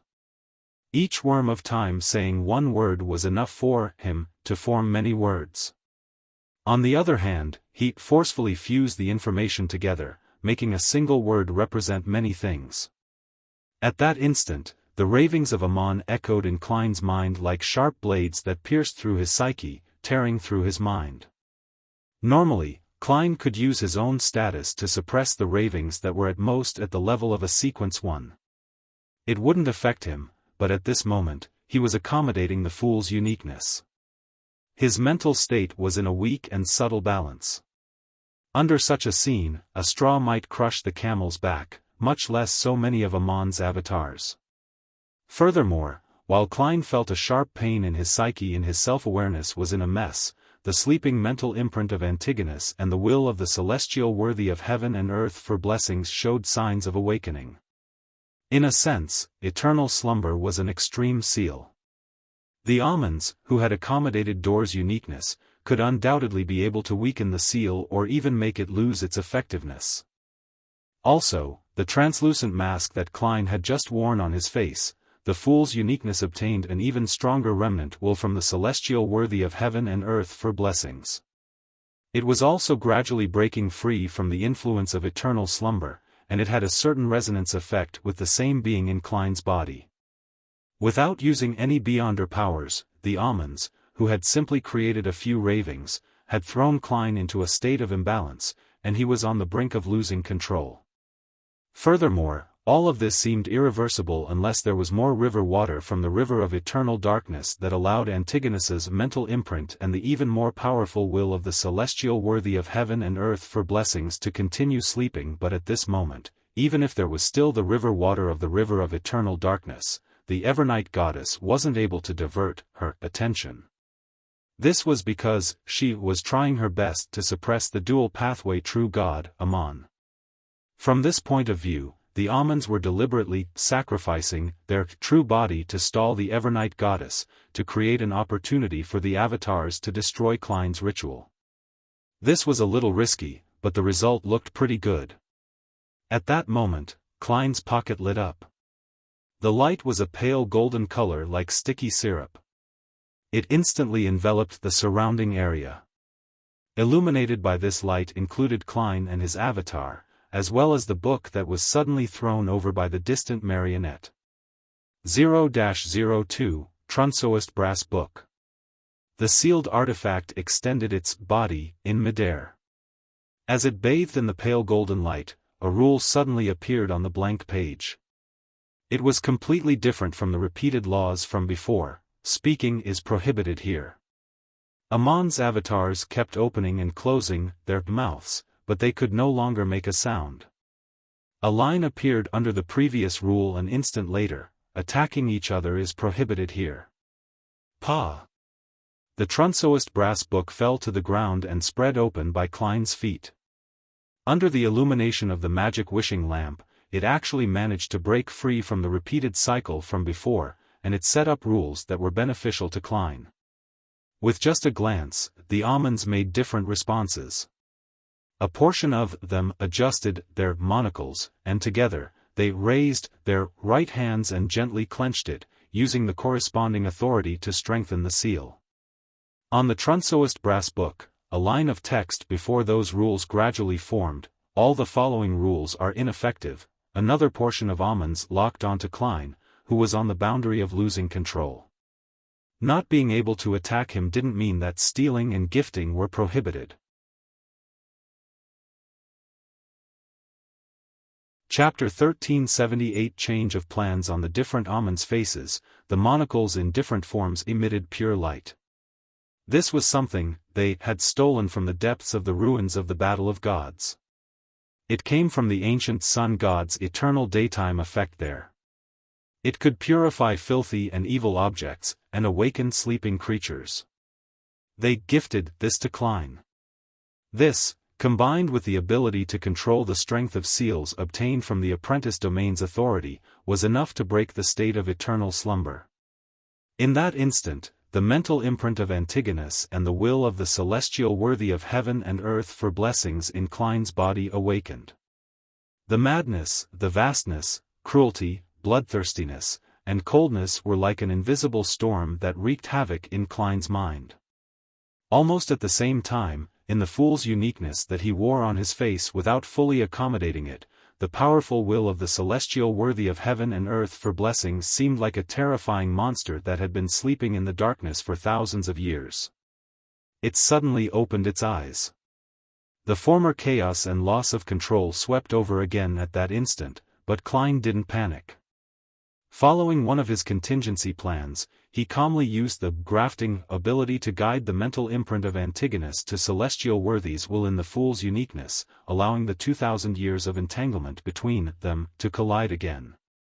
Meanwhile, Klein relied on his own consciousness and the anchors from the fool and the sea god believers to balance out the celestial worthies will contained within his beyonder characteristic, just like when he separated out the attendant of mysteries marionette. If there weren't any accidents, and if this continued, there was a chance that Klein would be able to balance between the two sides and completely accommodate the fool's uniqueness. He would enter the final stage of the ritual, but how could there be no accidents when he was surrounded by almonds? Several almonds strengthened the seal of the Trunsoist brass book and the magic wishing lamp to resist the former's rule limitations. Some almonds gave the eternal daytime to Klein, and a small number of almonds locked onto Klein and attempted a theft. They were trying to steal his lucidity. One Amon failed after another, but in the end, there were still a few almonds who succeeded. They stole away Klein's self-awareness for the next 2 seconds. Klein's thoughts blurred. Without his guidance, the Antigonus's mental imprint, the two wills of the celestial worthy of heaven and earth for blessings, as well as the anchors from his believers instantly lost their balance and began to madly invade, influence, and corrupt each other. Everything became extremely chaotic, and it was as if it was developing irreversibly. Klein's body collapsed inch by inch, turning into clusters of transparent and distorted maggots as he extended even more slippery and sinister tentacles. And at this moment, the rules on the Trunsoist brass book were wiped away and began writing, "Speaking is prohibited here. Attacking each other is prohibited here." Soon after, a familiar text appeared before the two rules. All the following rules are ineffective. After the seal was strengthened, the Trunsoist brass book seemed to enter a new cycle. And the influence the genie exerted on it became rather limited. Klein's consciousness quickly regained lucidity, but the situation in his body was completely chaotic and out of control. This made him completely unable to deal with the different influences or have any hope of finding a new sense of balance. In other words, he would run down the path of losing control until he became a monster. Without any time to think, Klein initiated his final contingency plan using his instincts and experience. He instantly gave up on saving his body and no longer focused on this matter. Not only that, but Klein had also even allowed the attendant of mysteries marionette to turn into a whirlpool of maggots and let it fuse with his body along with Zeradol's mental imprint. He wanted to mess things up. However, Amon's avatars wouldn't allow him to make any attempts. Apart from the almonds, who were fighting against the magic wishing lamp and the Trunsoist brass book, the rest of them began to steal, once again, trying to throw Klein's thoughts into chaos again until he completely lost control. The Amon in the postman uniform succeeded, but what he stole wasn't Klein's lucidity, but a drop of fresh blood. This blood immediately seeped into Postman Amon's palm. Right on the heels of that, Postman Amon's eyes turned crimson as his stomach bulged at an unimaginable speed as it squirmed. He seemed to be pregnant with a child. He had stolen the blood blessed by the primordial moon, or in other words, the mother goddess of depravity. Klein no longer placed most of his consciousness on balancing the Antigonus's mental imprint, the awakening will of the celestial worthy of heaven and earth for blessings, and his anchors. There was no need for him to endure it passively like before. He could barely respond to Amon's theft. He used grafting to change the target that Amon had stolen to Sapphira Castle and tampered it to the junk pile, replacing it with the blessed blood of the primordial moon. This was from Shaman King Klarman. There was no doubt that there was a certain connection between Amon's avatars. Furthermore, it was impossible for their levels to reach sequence 0. Therefore, when the postman Amon was contaminated by that drop of blood, the other Amons also showed levels of chaos. Some of their stomachs protruded as well. Some of their eyes were dyed crimson, while others had invisible babies in their arms as they walked in circles on the spot. This caused the other theft to inevitably fail. Klein seized this opportunity and used the brief moment of lucidity to stir the power of Sapphira Castle to cast a shadow over the ancient palace. This place was once again concealed. Then, he ignored the mental imprint of Antigonus in his body, Zeradol's mental imprint, and the two wills of the celestial worthy of heaven and earth for blessings that was beginning to fuse together. He made the blank-faced avatar which stood nearby without having shown any breakdown to extend his hand towards his main body. Its 5 fingers quickly closed, and its wrist quickly twisted. As Klein's self-consciousness didn't resist and even took the initiative to cooperate, his avatar didn't suffer many failures before using the help from Sapphira Castle to successfully steal his own consciousness, fate, anchors, and most of his identities. The only identity he left behind in his main body was his identity related to the Fool. At the same time, he had also stolen the identity, fate, and mental imprint of the Antigonus family's ancestor, the mark of fate and spirit. This could only succeed in a few tries thanks to his self-consciousness cooperating as the stream of light with countless distributaries appeared. Klein's avatar's face contorted as it turned into Klein Moretti, who had fused with Gehrman Sparrow's traits. He had become the main body without any beyonder characteristics. Of course, his self-consciousness and anchors were still resisting the mental imprint of the Antigonus family's ancestor, but compared to before, this was undoubtedly much easier to deal with. Having already adapted to the identity of Antigonus, he quickly found a new balance, delaying the fate of losing control. Although this remained unavoidable, it gave him a certain amount of time for his subsequent actions. On the other side, in the spot where Klein's original body was, there was only the Fool's uniqueness, all the beyonder characteristics from the curtain, the beyonder characteristics that originated from Zeradol, the tiny number of beyonder characteristics which Klein had consumed and digested previously, as well as the awakening will of the celestial worthy of heaven and earth for blessings, the remnant mental imprint of Zeradol, as well as the Fool's identity. And without Klein's self-consciousness, Antigonus's mental imprint, and the large number of anchors involved, Zeradol's remnant mental imprint was quickly destroyed and corroded by the awakening will of the celestial worthy of heaven and earth for blessings. In the next second, Klein's main body suddenly fell silent. The collapse of his body stopped. He lowered his head and stopped extending the slippery and sinister tentacles around him. He was so quiet that he appeared to have lost his soul. In such a scene, the silence was even more terrifying than madness. That frozen body seemed to be giving birth to an extremely terrifying monster. Klein didn't care about what was happening.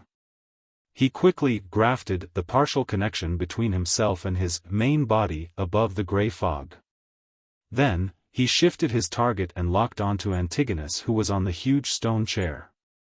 Without receiving Amon's help, the former half-fool failed to escape from his state of eternal slumber. Klein once again reached out his right hand, stealing the remaining sequence 9 and 1 beyonder characteristics of the other party. Although he was currently using the identity and fate of Antigonus, it was still difficult for him to complete the theft. Failure was inevitable. At that moment, outside the realm of mysteries created by Sapphira Castle, Amon regained his consciousness from the initial chaos. They raised their hands and adjusted their monocles, causing the redness in their eyes to vanish. Others looked down at their stomachs and reached out to stroke them. A second later, the bulging stomach split open, and baby after baby with faint crimson colors appeared. These infants didn't cry, nor were they deformed. All of them took out crystal monocles from the void in smooth succession and wore them to their right eye. The number of almonds increased. He had converted the babies which were due, turning them into his avatars so as to prevent the corruption of the primordial moon from interfering with him. At this moment, Earth Mother and God of Steam and Machinery had achieved the upper hand to some extent on their respective battlefields. They could finally make use of this small advantage to interfere with the situation inside the palace. Instantly, a portion of almonds turned into plants as they bloomed or bore fruit, returning to the land. A portion of almonds became knowledge, information, and words, as they ended up imprinted into an illusory book. However, there were still some almonds who had used blink, relied on loopholes, or from using the deception of the rules to successfully avoid the influence of the two true deities. As they continued to strengthen the seal of the magic wishing lamp and the Trunsoist brass book, they opened a door in Klein's realm of mysteries. At the same time, the angels also noticed the changes in the astral world, but their gazes were unable to penetrate the Earth Mother's natural barrier and the God of Steam and Machinery civilization picture. They couldn't see the interior at all. This also meant that, even if they wanted to exert influence, there was nothing they could do. Inside the realm of mysteries created by Sapphira Castle, Klein finally succeeded in stealing the Beyonder characteristics of Antigonus from Sequence 9 to Sequence 1, ones that had been digested. Due to the law of Beyonder characteristic convergence, the latter had attracted many Beyonders of the same pathway over a long span of history. While turning them into marionettes, he had also absorbed their Beyonder characteristics. Therefore, at that moment, there was still a large number of seer pathway Beyonder characteristics left in Antigonus's body, including a miracle invoker Beyonder characteristic. The dark points of light quickly merged into Klein's body and fused with him. As he was now Antigonus, and as all the Beyonder characteristics had been digested by Antigonus, his fate of losing control didn't speed up as he maintained his previous progress. This way, Klein had once again become a Sequence 1 attendant of mysteries, one who had already digested the potion, with a fate that pointed towards losing control. At this moment, his original, main body raised his head, his eyes dark. However, from this glance, the present Klein's mind instantly slowed down as his body turned cold. He almost had no way of resisting it. The powerful will that he was very familiar with began to slowly rise, attempting to influence Sapphira Castle. The Lord of the Mysteries had awakened to a certain threshold in Klein's main body. The Fool had become a truly great existence that was being awakened. It matched the guess of the Tarot Club and was in conflict with true history. Before Klein's thoughts slowed down, he took the initiative to cooperate with Amon and dispelled the realm of mysteries, allowing the situation inside to interact with the outside world. He had already fooled history without any problems, just like the first plan he came up with. As for how to end it, he never had a good idea. According to the changes in the situation, the final plan he activated at this critical moment was, to not leave himself any way out. He would go from accommodating the Fool's uniqueness to advancing to the true Fool. In any case, this wouldn't be worse than the previous situation. Chapter 1379 Combining Forces. The curtain that enveloped the Antigonus palace instantly vanished. An indescribable aura returned to reality, causing the entire astral world to shake. Outside the world barrier that was covered in cracks, the terrifying, indescribable faces suddenly changed. The invisible barrier began to tremble violently as if it would collapse at any moment. Every continent on the planet within experienced an earthquake. It wasn't a serious one, just rather obvious. Above the 5 seas, waves surged, as if they had encountered a sudden tidal force. Amid the noon sky, the crimson moon suddenly appeared. Its color became extremely saturated and expanded in an exaggerated manner. It was as if it had hung off the roofs of every house. Other than that, the brown planet, orange planet, scarlet planet, gold planet, and blue planet lit up at the same time, emitting light of different textures. If one looked down from the cosmos, the entire Earth appeared to be swept up by an invisible storm and trembled in place. This was a slight change brought about by the outer deity's attempt to break the barrier. The aura that floated inside the ancient palace in the astral world had made them collectively recall that terrifying existence. Agitated by this, either a result of rage or madness, all of them tried to stop his revival. Compared to them, who were blocked outside the real world, the first to react was the magic wishing lamp in the pocket of Klein's main body. The sticky pale golden light penetrated through the Amon's enhanced seal, turning into a blurry and distorted figure. It stretched out its arm and pulled the Trunsoist brass book into its palm.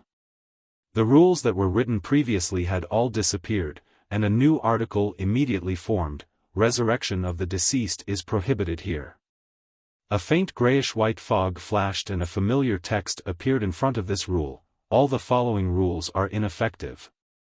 Even though he hadn't really resurrected and had yet to absorb the Fool's uniqueness and 2 Sequence 9 to Sequence 1 Seer pathway beyonder characteristics, the celestial worthy of heaven and earth for blessings in Klein's main body could also control Sapphira Castle and use its status to direct its powers. At this moment, his existence and the fog of history had completed their interactions. Fragments of light began to distort as they merged into one, sometimes breaking apart, unable to completely form a piece of history. A sense of self-conflict appeared in that piece of history. True history clearly involved the prehistoric human soul, Klein Moretti, disguising himself as the Fool and establishing the Tarot Club. He became stronger 1 sequence at a time, and eventually reached the level of the true Fool. However, the present history was that Mr. Fool was a great existence that was awakening, the celestial worthy of heaven and earth for blessings from ancient times. He had finally awakened. At that moment, although the rule restriction put in effect by the genie using the Trunsoist brass book could only be effective for less than a second, it still significantly weakened the will of the Lord of the Mysteries inside Klein's main body, as though he had suffered a fatal blow. As for Earth Mother and God of Steam and Machinery, they had given up on interfering with Amon's avatars, as though they wanted this Mr. Error to have the time to deal with the awakening Lord of the Mysteries. However, they, who clearly had some power to spare, didn't attempt to affect Klein's main body, but continued suppressing the primordial Demoness and the hidden sage. The subsequent attacks and interferences from the latter two were no longer intense, as if they were waiting for an outcome. To them, the resurrection of the Lord of the Mysteries was the achieving of their goals: produce a pillar as quickly as possible, and prevent entities that had animosity towards them from becoming the Lord of the Mysteries. In addition, the pathways that they were in didn't belong to the 3 pathways that were controlled by the Lord of the Mysteries. Furthermore, they didn't have any feuds or conflicts of interest with the other party. Amon, who was no longer affected, immediately changed his target and focused most of his attention on Klein's main body. There was no need for any explanation. They clearly knew that this was their greatest threat. Without any hesitation, the Amons raised their right hands at the same time and gently squeezed it, seriously stealing the effects of the eternal daytime from the target. However, the Amons didn't give up influencing Klein. With their numbers, they split off a small number of members and looked at Klein, who was currently a Sequence 1 attendant of mysteries.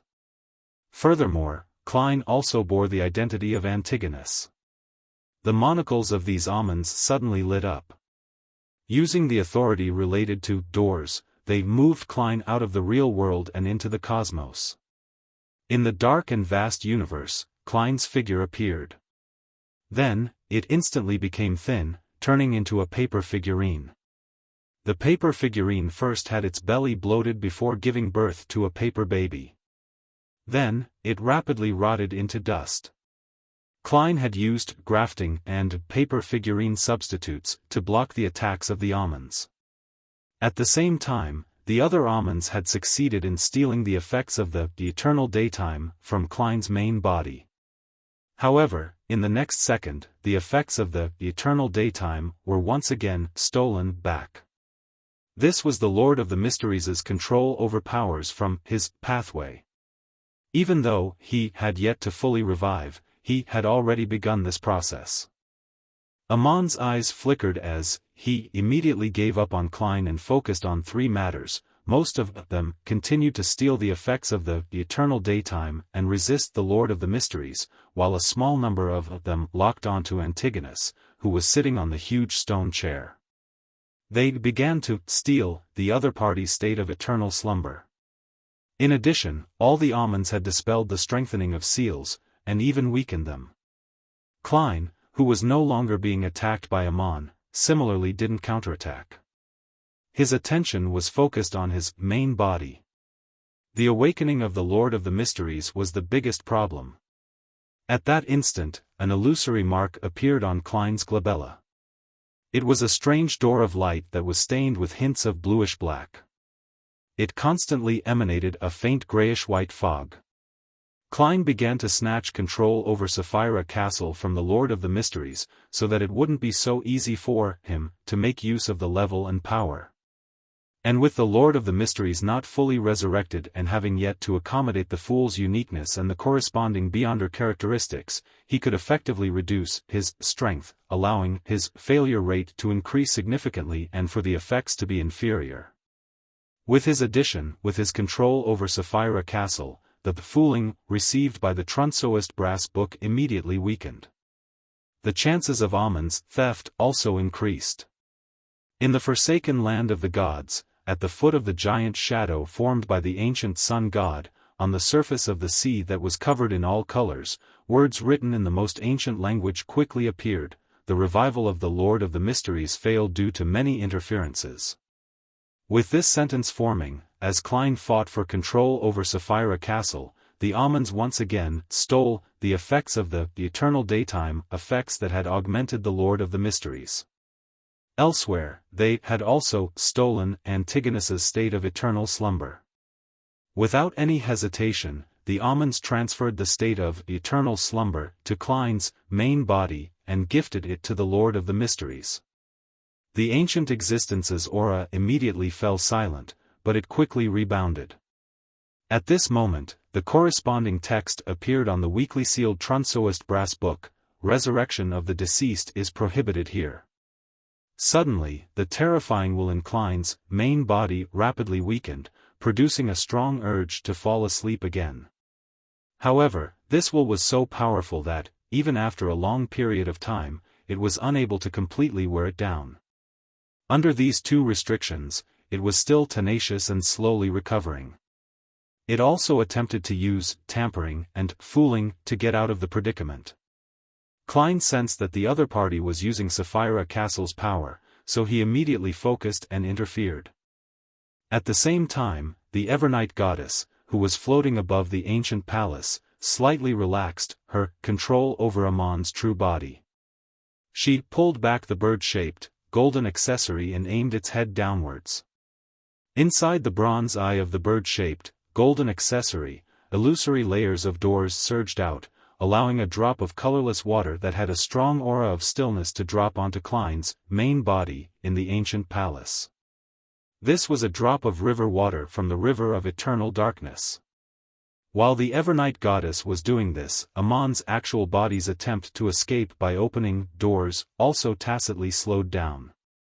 The drop of water plummeted at an extremely fast speed. The natural barrier formed by Earth Mother, and the portrait formed by the god of steam and machinery simultaneously pulled back to give way for it. With a smack, the river water of the river of eternal darkness accurately dripped onto Klein's head and silently entered. The aura of the Lord of the Mysteries, which was slowly growing, immediately receded. It stopped its fluctuation and fell into a state of eternal slumber. However, this condition wasn't very stable, as if it could be broken at any moment.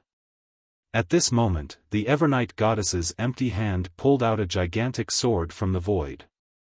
The sword's surface was covered with orange-red light as it exuded the dawn of twilight, the aura of decay. This was the symbol of the Twilight Giant. The Evernight goddess's arm that was covered with short black fur extended, striking down with the exaggerated sword. She had always kept some energy as though prepared to deliver this moment. In the strange sound of the void shattering and decaying, the sword that was covered with the light of twilight slashed through the dome of the Antigonus palace, causing the hanging corpses to drop to the ground.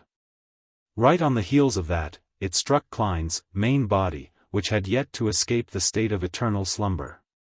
The portion of the awakening of the Lord of the Mysteries rapidly vanished, and the body began to wane uncontrollably. It broke down along with the Fool's uniqueness and the two sets of sequence 9-1 Beyonder characteristics in his body. They also collapsed and gathered together. Upon seeing this, Klein followed his plan without any thought. He used Sapphira Castle to pull down a quarter of the fog of history and enveloped it. Amidst the grayish-white fog, the Fool's uniqueness and the Beyonder characteristics fully converged. They frantically absorbed the fog of history around them, turning into a shapeless and dark liquid. This blob of liquid stretched out as though it was forming a strange, translucent hooded cloak or a person whose internal organs and flesh were emptied out. The Fool's potion. The almonds reached out their right hands at the same time in a bid to steal the potion.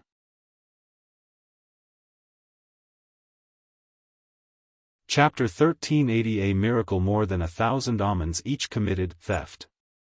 With his numbers, as long as he wasn't extremely unlucky, there would always be a few who would have succeeded. Furthermore, the Fool's potion was ownerless, so it wasn't difficult to steal. While carrying out the theft, Amon removed a particular seal on his body, allowing the apprentice and marauder Beyonder characteristics to release their powers of convergence. This was rather effective towards the Fool's potion, allowing Amon to increase his success rate to the greatest extent. However, all the almonds ultimately failed. This was because a new rule had appeared on the Trunsoist brass book: acts of theft are prohibited here. In order to deal with the awakening Lord of the Mysteries, Amon had weakened all the seals here and helped the Trunsoist brass book escape the fooling. It could now have a limited number of effective rules for a brief moment amidst its repeated cycles, but now, this had adversely affected them. Seizing this opportunity, the illusory brand between Klein's brows became more obvious. A faint grayish-white fog gathered around him, forming a thin cocoon. He activated Sapphira Castle with all his might. Together with his attendant of mysteries Beyonder characteristic, he created an extremely powerful convergence effect on the Fool's potion. The black liquid that didn't have a fixed form seemed to be a starving beast that saw food. It immediately pounced onto Klein. It kept extending and changing like a translucent skin, wrapping Klein inside. Klein's face appeared underneath this liquid. His facial features were sometimes distinct, sometimes blurred, sometimes distorted, and sometimes blank.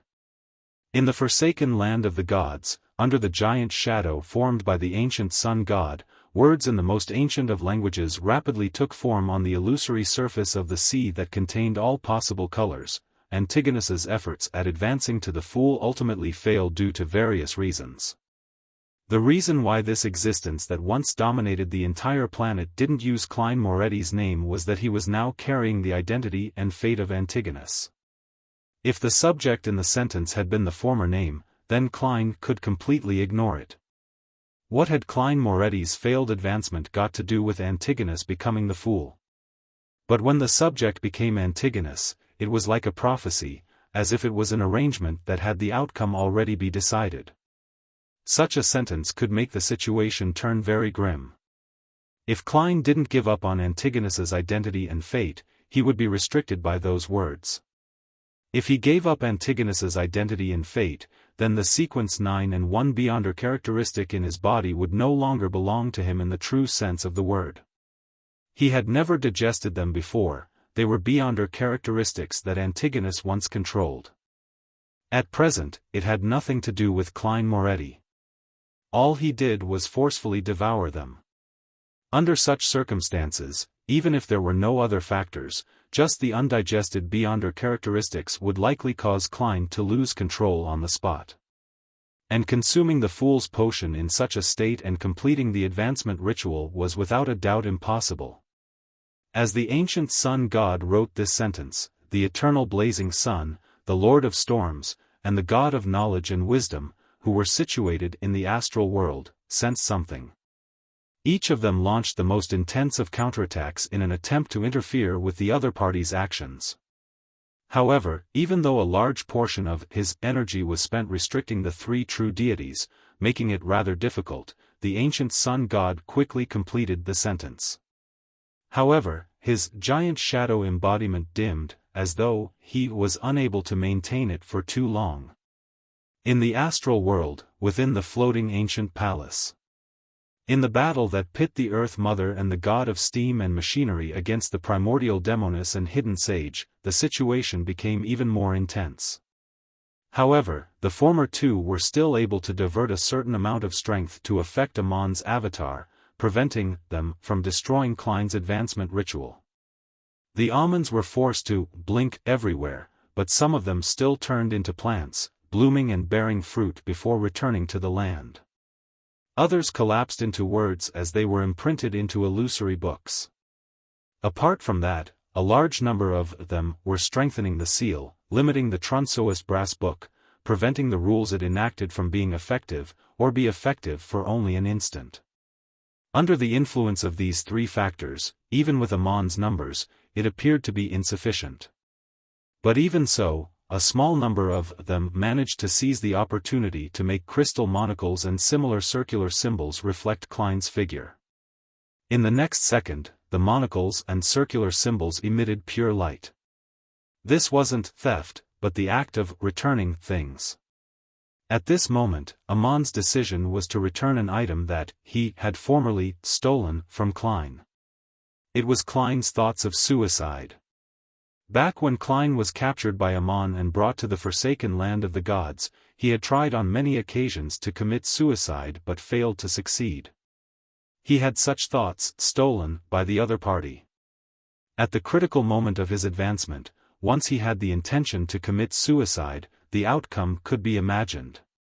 At that moment, Klein, who was tightly enveloped by the fool's potion, felt his thoughts turn chaotic and wander. His hair spread out as he felt an extremely cold, sticky liquid slowly invade him. Then, he had the thought of committing suicide and giving up. This was a change that Klein had never expected. He had long forgotten how Amon had stolen his thoughts of committing suicide. Furthermore, he didn't expect that not only was the other party unwilling to abandon these thoughts, he had even kept them carefully. If it were any time in the past, this thought might have been strong, but Klein could still use his self-control to resist it forcefully, suppressing it until it dissipated on its own. It would be akin to dealing with nasty thoughts. But now, he was in the midst of an advancement ritual. He was being influenced by the potion, and his mind had lost its stability. He was unable to effectively suppress the thought of committing suicide. The almonds always had various strange but rather effective methods.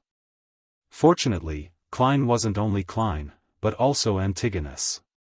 What relation did Klein Moretti's thoughts of committing suicide have to do with Antigonus? With this level of knowledge from this additional identity, Klein didn't immediately give up and end his life. He pulled the Antigonus mental imprint in his body and mixed it with the idea of suicide, barely suppressing it. Under such a balance, Klein's mind and body were further corroded by the fool's potion. His thoughts were the same as when he advanced to Attendant of Mysteries, completely dispersed. But the difference was that he didn't fuse with the spirit world this time. Instead, he continued to extend, enveloping the entire planet, the entire spirit world, and part of the astral world like a gaseous body. At that moment, Klein felt that he was in the bodies of different believers, in every human's body, in every animal's body, in every living thing. Everything had godhood in them. At the same time, he was still scattered within the fog of history, scattered through fleeting time, and scattered inside the silent flow of a river of light with multiple distributaries. One was also infinity. At the level of godhood, an experience like this made Klein's thoughts wear away even further, as though all that was left was a coldness that looked down on everything. Even this coldness was dissipating slowly. It wouldn't be long before Klein completely lost himself and was led by the various mental seals in the fool's potion, becoming a true monster. This coincided with Antigonus's crazy fate, allowing the latter to accelerate. At this moment, he felt something off. It was unharmonious, unnatural, and abnormal. In the fog of history, there were a small number of light fragments twisting and distorting, unable to take form. It was as if there was a fundamental conflict between them. They gradually separated, breaking out into different branches to record the different content, allowing the twisting to achieve the initial state of recovering. Being imbued into everything, Klein's mind was thrown out due to this tiny disharmonious abnormality. He found some aspect of self-awareness again. With this self-awareness as the core, he quickly gathered his scattered mind and guided the fusion process between the fool's potion and his body. But at this moment, the fate of Antigonus losing control thanks to the ancient sun god's prophecy erupted early. Klein's body collapsed once again, unable to withstand the fool's potion. Without any hesitation or having the luxury of time to hesitate, Klein immediately removed a portion of the theft effects and returned Antigonus his identity, fate, and self-awareness, allowing him sitting on the huge stone chair to slowly open his eyes. The dazed Antigonus gradually regained his clarity of mind.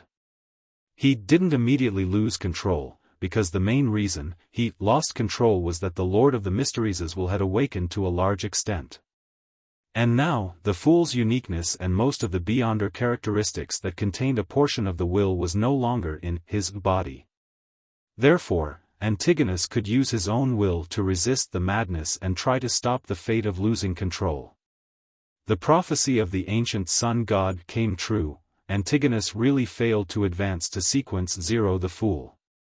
And without his identity, the sequence 9 and sequence 1 beyonder characteristic of the seer pathway in Klein's body turned into something that he hadn't digested. This threw him to the edge of losing control immediately. The fool's potion that wrapped around his body like a cloak instantly completed the act of seeping through. The will of the celestial worthy of heaven and earth for blessings was awakened once again. Give up. Leave everything to me. This time, I won't accommodate another Sapphira. I won't help you protect the living creatures you wish to protect, but I won't harm them either. It's not that I won't keep my promises, but it's just that they're too weak and not worth my attention. This place is an area that is off-limits to outer deities.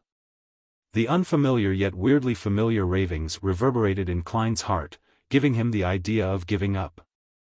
And the thought of committing suicide that he had been suppressed by Antigonus's mental imprint previously, surfaced again after the balance created by it was lost. The outcome of failing an advancement attempt was about to occur. At this moment, the Evernight goddess, who was originally powerless to slash downwards with the Twilight sword, suddenly gave up on controlling Amon's true body. As Amon's true body leaped out, and just as the avatars waited for Klein to fail the ritual, the goddess once again dragged the exaggerated sword that was covered in orange light.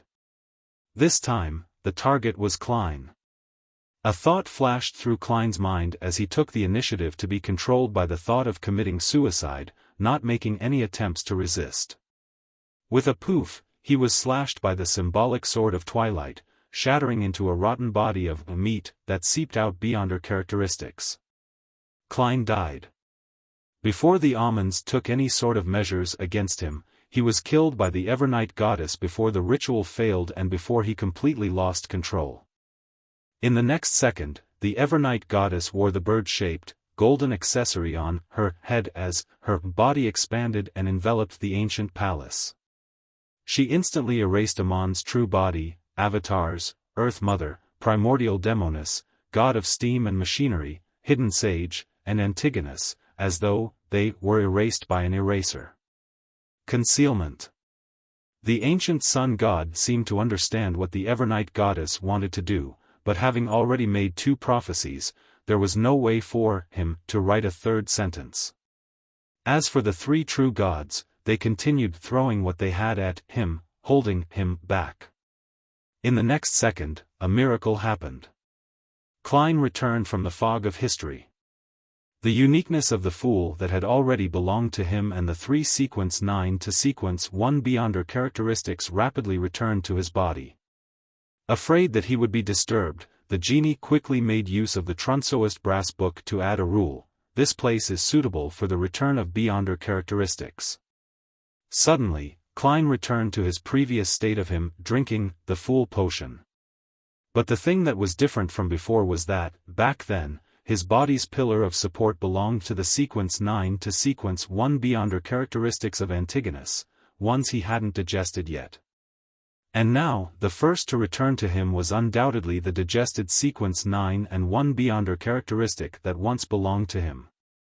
This way, he would have a true pillar of support that could accommodate the Fool's uniqueness and the remaining characteristics.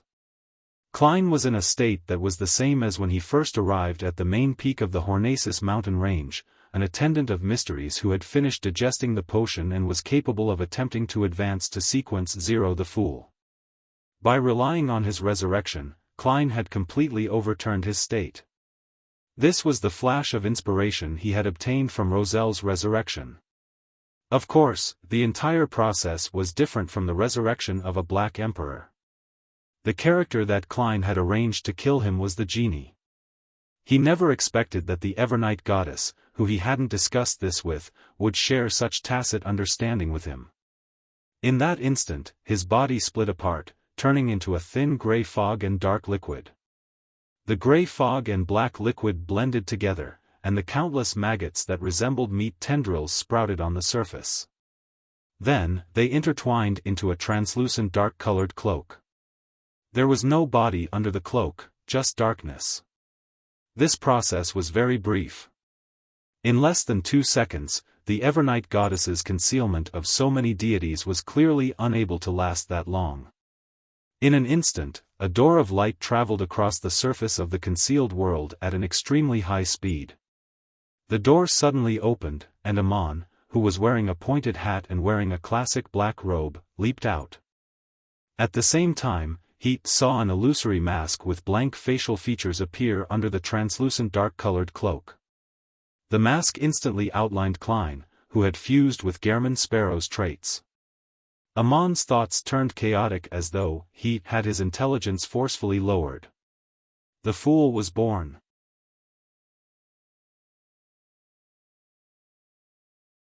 Chapter 1381 Authority Inside the White Tower, the headquarters of the God of Knowledge and Wisdom. After Luca Brewster, who was trapped underground, completed his prayer, he focused his attention back on the seal autonomously strengthening itself. He wanted to find out exactly what was going on, to see if he could decipher the secrets hidden within and use them to invent some mystical techniques. As he proceeded down each level, checking each and every sealed artifact, Luca was taken aback and stopped in his tracks. His expression became rather confused. He was lost on whether to take his next step with his left foot or right foot.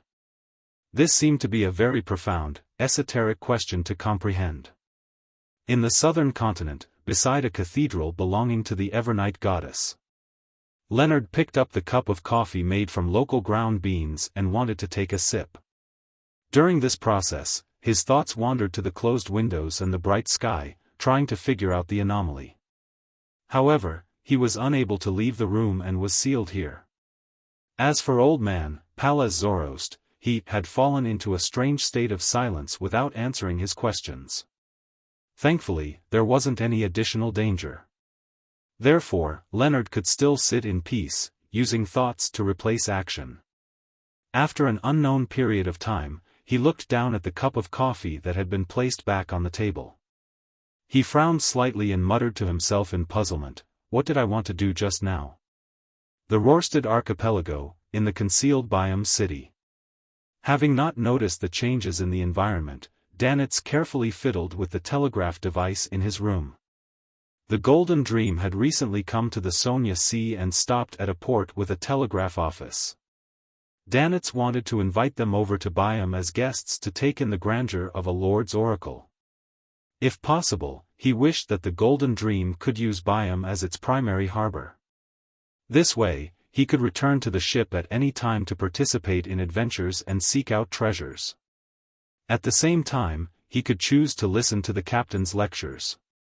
As an all-rounder, Danitz had no doubt mastered all the knowledge and techniques needed to send a telegram. At that moment, he sat in front of the machine and quickly tapped his fingers, sending out the words he had constructed. At the very beginning, his thoughts were clear and his words were proper. This left him somewhat smug. Gradually, his eyes stared straight and his hands didn't stop moving, as if he was doing it on instinct. After the telegram was sent out, Danitz exhaled, picked up a cup, and gulped down a mouthful of beer. It was quicker than I expected. Even if I lose my job in the future, I can still go to the telegraph office to get a job with a good salary, Danitz thought proudly and worriedly. He casually picked up the telegram draft and recalled the process of how he sent it out. His expression gradually turned odd. What did I send in the end? Danitz couldn't help but whisper. Apparently, he had very likely mocked the first mate, second mate, iron skin, and barrel towards the latter half of the telegram. Then, he passionately confessed to the captain. I'm finished. Why would I express what's hidden in my heart? Danitz's face turned pale as he suspected that he had been controlled by the potion. The content he had written didn't actually go through his head. He hurriedly sent a telegram to indicate that the content from before had nothing to do with him. It was all a result of Anderson deliberately causing trouble. At this moment, he realized that something was amiss outside. The sky was gray and there wasn't a single cloud.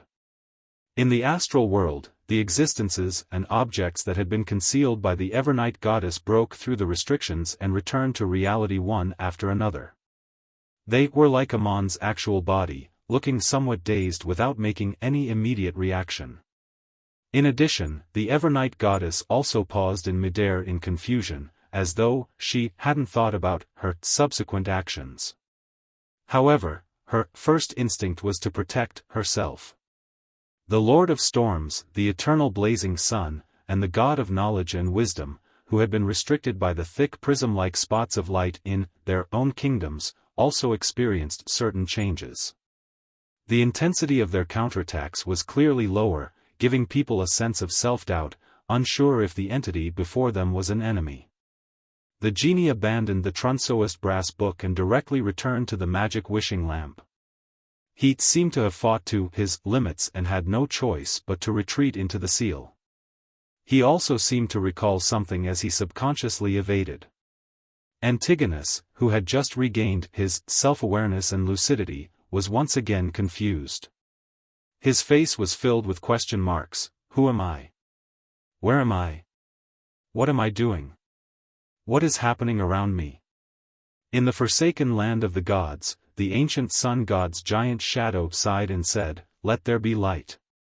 The light in the astral world brightened as it stabbed into the eyes of Amon's true body, avatars, primordial demoness, hidden sage, and other existences. They immediately regained their senses and made use of the time to respond differently. The flood of information suddenly dispersed and fused with the various symbols around it, instantly disappearing. The black, python-like tentacles with an eyeball on their ends retracted rapidly. No one knew where they went. Amon's true body looked at Klein, who had just advanced, and gave up the chance to exert his influence while his condition was unstable. He raised his hand and adjusted the crystal monocle on his right eye. His figure split into multiple seemingly illusory and realistic doors. The doors opened and closed at the same time, preventing any existences like the Evernight goddess from knowing where Amon's true body had gone to. After Amon's true body left, his avatars faded and disappeared in a bizarre manner. This was using a loophole, turning the act of Amon's true body leaving to being equivalent to Amon's leaving. At the same time, the giant shadow that the ancient sun god had, expanded only to shrink and transform back into Adam, who carried a thick shadow on his back.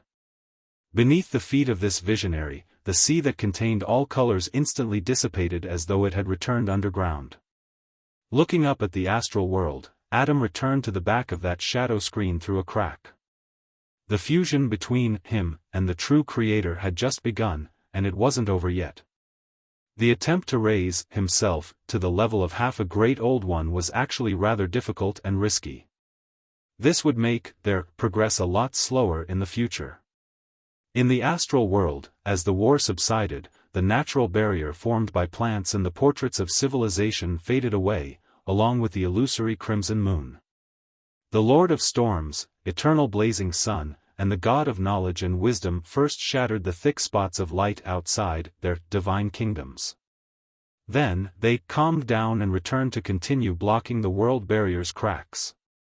The Evernight goddess, who was floating above the ancient palace, put away the pitch-black coffin, the twilight sword, the bird-shaped, golden accessory, and her forearms. She cast her gaze downwards. After the translucent dark-colored cloak produced the mask, it transformed into Klein's body. Klein pressed one hand against the almost invisible mask on his face, and he placed the other at his abdomen. His back was slightly arched, as though he was suffering indescribable pain. Just as he raised his head and looked at the Evernight goddess's face that was covered with a thin black veil, a pitch-black cloak appeared outside his body. Slippery and sinister tentacles extended from beneath the cloak. After becoming the fool, the celestial worthy of heaven and earth for blessings in him had undoubtedly awakened further. The crazy ravings and roars continued to echo in Klein's ears, tearing through his mind, letting him know that this was going to be his future. There was no way to kill the Lord of the Mysteries. Even if his will was slowly worn down by time, his consciousness would remain forever. He could snatch Klein's body at any moment and completely revive. If it wasn't for the fact that he had just killed the Lord of the Mysteries as will, making the awakening him weaker than what Klein expected, Klein suspected that he might not be able to survive. All he could do was watch as his body collapsed and he became another existence. Of course, he could still seek the Evernight goddess's help to give him a drop of the river of eternal darkness's river water. However, this wasn't a long-term solution. He could only delay it for some time before ultimately facing it. Relying on his own consciousness and anchors, Klein stabilized the consciousness of the celestial worthy in him. At this moment, he was unable to speak. The Evernight goddess above nodded gently and said, "What you need now is stability." With that said, her figure was wiped inch by inch as she returned to the divine kingdom in the astral world. Klein turned his head to look at the slightly dazed Antigonus. With a thought, he returned to Sapphira Castle. Sitting in the half-collapsed palace, Antigonus sat on a huge stone chair. He felt as though he had just been through a very, very long dream. Inside Sapphira Castle, Klein sat at the fool's seat and focused on stabilizing his mental state. Just like before he achieved an initial level of stability, he had no way of seeking treatment from a psychiatrist. Unless he paid a visit to Adam, it was very likely that he would go even crazier. With some stability, Klein quickly checked the authorities he obtained. It was called fooling. Not only did it contain history, time, fate, change, and concealment, but it also included the mind domains of blind stupidity. The simplest application was to lower an enemy's intelligence. Just as Klein was about to research them further, his spiritual perception was triggered. Someone had invaded Sapphira Castle. And only when the enemy successfully invaded did Klein obtain a notification. Klein suddenly looked up and saw that the grayish-white fog had formed a door at the other end of the long model table. A figure wearing a pointed hat, a classic black robe, and a monocle walked out. Amon. There was a tinge of darkness in Mr. Error's eyes as his smile appeared somewhat crazy. He leisurely looked around and nudged his monocle. He said with a smile, "Are you pleasantly surprised?" Klein wanted to use Sapphira Castle to expel him, but he realized that at some point in time, Amon had gained control over Sapphira Castle. Amon cast his gaze at him, pulled out a chair and sat down, chuckling. "I released the suppression of the Lord of the Mysteries in my body. Him being the owner of Sapphira Castle makes me equivalent to being the owner of Sapphira Castle. Of course, I can enter. This is very risky. Even in the past, I didn't dare to try it before, but since you've grown to this extent, I can only take the risk. This is very exciting. I'm quite pleased with the effects. As Amon spoke, slippery and sinister tentacles appeared beneath his clothes. He took the initiative to revive part of the Lord of the Mysteries, allowing himself to enter a half-crazy state.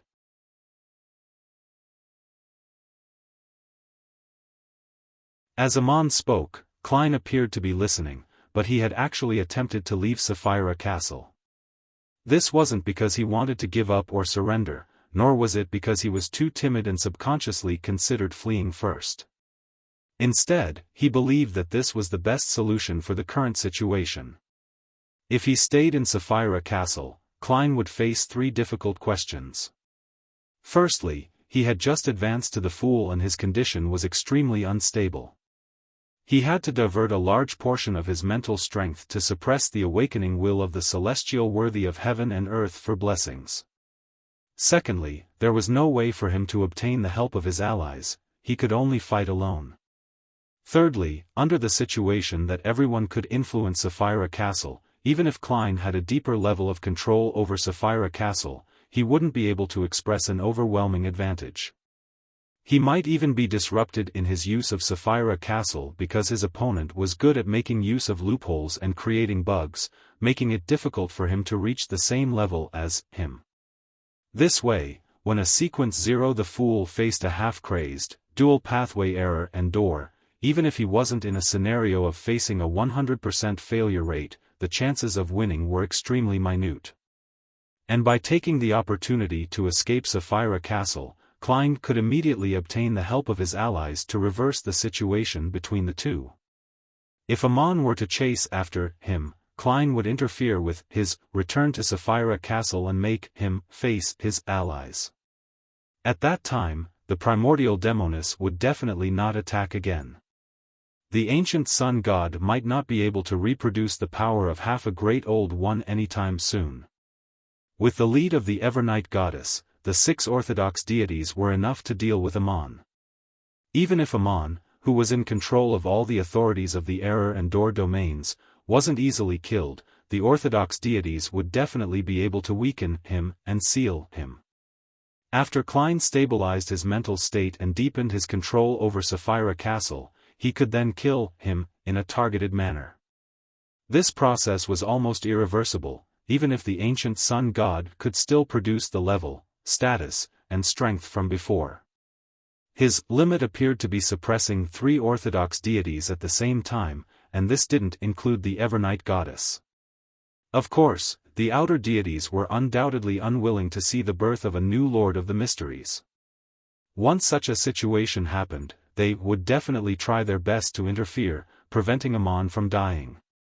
However, before the world barrier collapsed, the influence they could exert would be rather limited, and it might not be of much use. Just like before, Klein believed that the combined powers of the dark side of the universe and the chained god were inferior to the hidden sage. Even if the outer deities managed to affect the situation, Klein wouldn't suffer any losses. After all, those existences wouldn't allow Amon to kill him either. He could find a place to hide and stabilize his mental state. Once he was prepared, he could make new plans again. The foggy town of the Evernight goddess was a very good choice. If Amon didn't chase after him and remained inside Sapphira Castle, Klein could use his identity as the owner of Sapphira Castle to influence the control of all kinds of matters within at any moment, preventing Amon from doing anything in Sapphira Castle. Even if he wanted to use the Crimson Star to deal with the Tarot Club members, it would be impossible. In short, it would be extremely difficult for either of them to use Sapphira Castle well, but destroying the other party's attempts was definitely simple. Under such a stalemate, Klein had time to stabilize his mental state, deepening his control over Sapphira Castle, slowly turning the situation around. Towards the end, Amon would either flee and hide, or he would let the celestial worthy of heaven and earth for blessings completely revive, choosing to have an internecine outcome with Klein. Therefore, although he didn't have the time to analyze the pros and cons, Klein quickly came to a conclusion. Leaving Sapphira Castle now was the best choice. However, just as his consciousness sank to the edge of Sapphira Castle, he saw a crystal monocle. This item appeared in time, crushing Klein's hopes of escaping. "Did you think I'd leave such an obvious loophole? Of course, you can stop me from leaving Sapphira Castle at any time." Amon curled his index finger and pressed it against the monocle as he smiled. Behind the chair that he was sitting on, the resplendent symbol rapidly changed. At times, it was formed from symbols corresponding to parasitizing, time, and fate. At times, it was a series of doors. These two different symbols appeared one after another, making it impossible to truly be fixed. Klein didn't hear what Amon said. The moment he failed, he created a real realm of mysteries, a complete divine kingdom of the fool. Light and shadows instantly changed in front of Amon's eyes. It brought with it the disappearance of the grand palace, model table, and luxurious high-back chair, bringing with it an ancient castle. Amon wasn't sure what the ancient castle looked like. This was because he was standing in a corridor inside the castle. He could only sense the various changes in Sapphira Castle and see with the limited vision he had. The corridor was unusually dark and gloomy. The corridor stretched endlessly. There were silver-colored elegant candle stands spaced widely apart, each producing a dim and yellow glow. There were dark red wooden doors on both sides of the corridor that seemed to connect to different rooms. There was no sound from the rooms, making it virtually impossible to know what was hidden inside. Amon casually glanced at it and smiled with interest. Interesting. As the most powerful cryptologist, he naturally knew that this was a divine kingdom, one that couldn't be broken through with brute force. This was because every door was reassembled with different items. If he forcefully broke through them, he would trigger unknown effects. Amon didn't underestimate the abilities and intelligence of a Sequence Zero the Fool. He didn't plan on experiencing any more surprises or accidents. However, once the Divine Kingdom's rules were fixed, its owner would similarly be restricted to a certain extent. To put it simply, Klein was definitely in one of the rooms, not somewhere else. One had to bear the corresponding responsibility for the benefits obtained. You want to use this method to stall for time and stabilize your mental state? Amon whispered as though he was talking to an invisible person. Then, wearing a pointed hat and a classic black robe, he walked to the nearest dark red wooden door. There were no holes on the wooden door, so he couldn't see the exact situation inside. In other words, it was very difficult for Amon to know if Klein was here without opening the door. The corners of Amon's mouth curled up slightly. Amon extended his right hand and drew a long rectangular shape on the dark red wooden door. Inside the rectangle, bits of starlight emerged and turned transparent, revealing the scene in the room. With the authority of door and the ability of bug, Amon forcibly opened a window without triggering the effects. Following that, he cast his gaze into the room. There were no tables, chairs, carpets, and other furniture, but a blue sea. Indeed, this door has been connected with the sea outside, Amon said without any surprise. Once he twisted the door, he would leave Sapphira Castle and appear in the sea outside. And at that time, with Klein being wary, it was almost impossible for him to enter Sapphira Castle again, just like how Klein was unable to leave Sapphira Castle. This was the reason why Amon didn't forcibly destroy the Fool's divine kingdom but opened one door at a time. Destruction led to similar effects. The repeated effects would affect Amon again and again. Even if there were many loopholes that he could use, he wouldn't be completely immune to them. Retracting his gaze, Amon walked to the opposite room and opened a window according to the method from before. However, this time, it was pitch black inside, and he couldn't see anything. Amon raised his hand and pinched the edge of his monocle and coughed lightly. His figure instantly split into two. The number of almonds increased. The split Amon glanced at Amon, who stood in the same spot, and sked. "Why aren't you seeking the thrill yourself?" As he spoke, this Amon extended his right palm and grabbed the handle of the dark red wooden door. Just as he began twisting, his expression suddenly turned blank as he sat down, as though he had lost the ability to think. Fooling effect. The original Amon nodded slightly. The retarded Amon immediately collapsed and turned into a transparent worm with 12 segments. Tiny bits of Beyonder characteristic seeped out and returned to Amon's body. He relied on using the loophole to avoid the negative effects of his avatars from acting on his actual body. After all the Beyonder characteristics returned, Amon released a flame that had been stolen and burned the corpse of the Worm of Time. After doing this leisurely, he looked up and adjusted the monocle on his right eye. On the crystal monocle, countless symbols, patterns, and labels appeared. They moved quickly, interweaving, reforming, or changing, as though they were making calculations.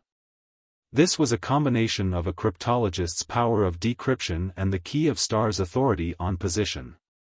The two attempts Amon made were mainly to gather intelligence, grasp the rules, and prepare for cracking the secrets of the Fool's divine kingdom.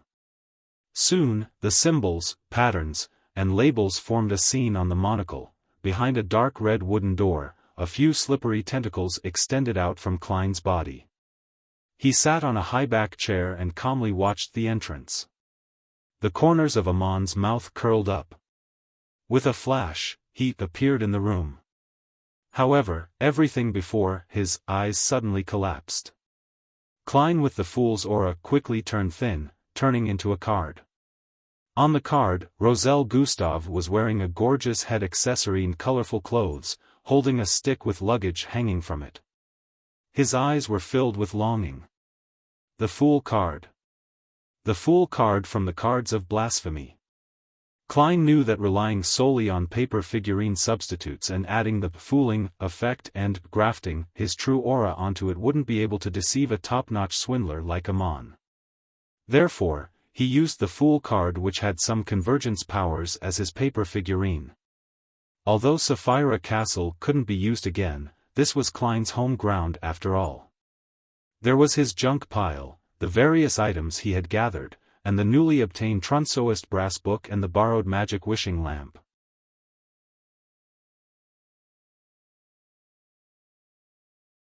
Chapter 1383 Stipulated Rules. With the Klein in front of Amon turning into the Fool card, the room shrank and revealed its original appearance. It was an iron cigar case that had marks of being corroded slightly. It had fused with the aura of Sapphira Castle. Klein's figure appeared out of nowhere as the entire divine kingdom of the Fool collapsed. As the magnificent palace reappeared, he grabbed the vessel that carried the Fool card and Amon's true body and suddenly closed it. He didn't have hopes of using this item to seal Amon, who wielded the corresponding authority of the door pathway. All he wanted was to buy some time and find a chance to throw Amon out of Sapphira Castle and retrieve the initiative. But at that moment, Klein, who was wearing a black trench coat, paused. His other hand took out a crystal monocle from the void with his other hand and placed it in his right eye. Behind him, Amon, who was wearing a pointed hat and a classic black robe, quickly outlined his figure. His eyes were dark and wild as he laughed. "What made you think that I didn't use an avatar?" Before he finished his sentence, Klein's figure that had been parasitized rapidly turned thin, turning into a crude paper figurine. Klein was cautious and hadn't used his true form either. He relied on a paper figurine substitute that had spirit body threads grafted. He knew very well that he would rather give up an opportunity than make mistakes when fighting Amon. Once he made a mistake, under the suppression effect of a bug, it would be very difficult for him to turn the tables. With regards to the situation of the prey turning into a paper figurine, Amon didn't seem to be surprised. All he did was raise his hand to touch the crystal monocle. At the other end of the Grand Palace, Klein, who was wearing a top hat and a trench coat, uncontrollably walked out of the fool's automatic concealment. He raised his right hand and took out a crystal monocle from the void with great difficulty, slowly moving it towards his right eye. During this process, Klein's expression was filled with resistance and rather warped, as though he couldn't control his hand. The half-crazy Amon smiled leisurely. You can use paper figurines to replace you, but so can paper figurines replace you. It being parasitized is equivalent to you being parasitized. Everything is relative, and all of them have loopholes. No beyonder power is uncrackable. They can be used in any suitable situation. He made use of the relationship of the paper figurine substitute and the main body to create a bug. Although Amon looked like he was unable to control his desire to speak due to his madness, it didn't stop him from corroding Klein with his full strength. He strengthened the parasitizing bit by bit, making Klein truly wear a monocle and become him. At that moment, Klein's body suddenly collapsed. He had taken the initiative to do so. He split into countless transparent maggots that swam in all directions. Among these worms of spirit, there were a few worms of time with 12 segments mixed in. Strictly speaking, Amon's worms of time could forcefully parasitize very tiny creatures like the worms of spirit. However, when Klein split up, he took the initiative to use his fooling authority to confuse the order of time. He fooled the few worms of time, making them split up only towards the end. Unable to find the cluster of worms of spirit, they lost their target for parasitizing. In the next second, the scene in Sapphira Castle changed again. Klein once again used the Realm of Mystery's powers to create a new divine kingdom for the fool. Amon instantly entered a room. This place was covered with a thick yellow carpet with a crystal chandelier hanging from it. There was a door on each wall, and it was unknown where they led to. At the same time, there were oil paintings depicting various eyes hanging from the four walls. There was no need for any special scrutiny. With just a glance, Amon knew that the four doors corresponded to different effects. The main purpose was to delay his actions and create enough time for Klein to make subsequent preparations. The corners of Mr. Error curled up slightly as he cast his gaze to the ground. He extended his right fist and stretched out his fingers. An illusory door appeared on the thick yellow carpet. The door quickly moved for a second before it became fixed in place and silently opened. However, with the opening of the illusory door, the doors around the room began to move strangely. The doors creaked and opened. Almost at the same time, in the pitch-black wilderness, in a dark tower that led to the sky, Klein was holding the magic wishing lamp and removing the effects of fooling on the Trunsoist brass book. The candlewick of the magic wishing lamp lit up as it spewed out a sticky, pale gold glow. These rays of light transformed into a distorted, blurry figure. Klein didn't consider making a wish with the genie to transfer Bernadette's wishes onto him and change the ownership of the magic wishing lamp. This was because there would only be one outcome. He would die on the spot and return from the fog of history with the miracle invoker's powers. Normally, this was a good way to escape, especially since Klein could revive several times. However, the situation this time was completely different from before. Once Klein died, it would mean that he had temporarily given up on his identity as the owner of Sapphira Castle, making this place a paradise for Amon. He could use this Sapphira without any obstruction. Under such circumstances, Amon could completely fool history, interfere with fate, and suppress Klein's resurrection, making him truly die. The ones who were most effective against a Beyonder were definitely higher sequence Beyonders of the same pathway. Therefore, Klein's current plan was to use the status of the genie to better use the Trunsoist brass book. If the genie didn't exert a certain influence, the rules set by the Trunsoist brass book definitely wouldn't be biased towards Klein. It would only restrict all existences other than itself. As the genie's blurry, pale gold figure took form, the Trunsoist brass book produced the sound of colliding metal and quickly flipped to the second half of the book that allowed writing. Without any gap in time, new text appeared on the brass page: "Theft is prohibited here." If Klein had the choice, the most suitable rule would be, "Acts of theft are prohibited here," because the former clause was a law. It couldn't stop someone from committing theft ahead of time, and it could only deliver punishment after the act. Furthermore, punishment for first-time thieves was inevitably light, something the Amans could withstand. His idea restricted the possibility of such actions. There was no such thing as theft. However, there was no way for the Trunsoist brass book to make such a rule right now. One had to wait until the provisions were watertight enough, and that it had awakened to a certain extent before that was possible. Previously, the genie had relied on his close connection with the Trunsoist brass book, his high status, and all his strength before he could enforce similar rules. At this moment, he was already drained and unable to do such things. At present, all Klein could do was try his best to stall for time so that the Trunsoist brass book could produce a sufficiently strict setup of laws to target Amon so as to act in concert with his fooling authority. At this moment, in the room that trapped Amon, as the illusory door on the ground opened, the four real doors shook and cracks appeared. This would bring about many unknown effects. Suddenly, the sound of a bell rang out from an endless distance away. At some point in time, Amon had transformed into an ancient, mottled stone wall clock. On the wall clock, the second hand formed by the worm of time suddenly paused. Gong! As the bell reverberated, everything in the room froze strangely, including the four doors. The only exception was Amon. He had transformed back to his pointy-hatted, classic black-robed look. With a smile, he calmly raised his left hand and tightened his 5 fingers. In the next second, the strange frozen state was broken. The 4 doors that were about to open had closed again with a bang, leaving no gaps behind. Amon's figure descended and burrowed into the illusory door that wasn't closed. Just as he used this method to leave the room, he discovered that he had arrived in a pitch-black wilderness. There was a dark tower that seemed to pierce the sky in the distance.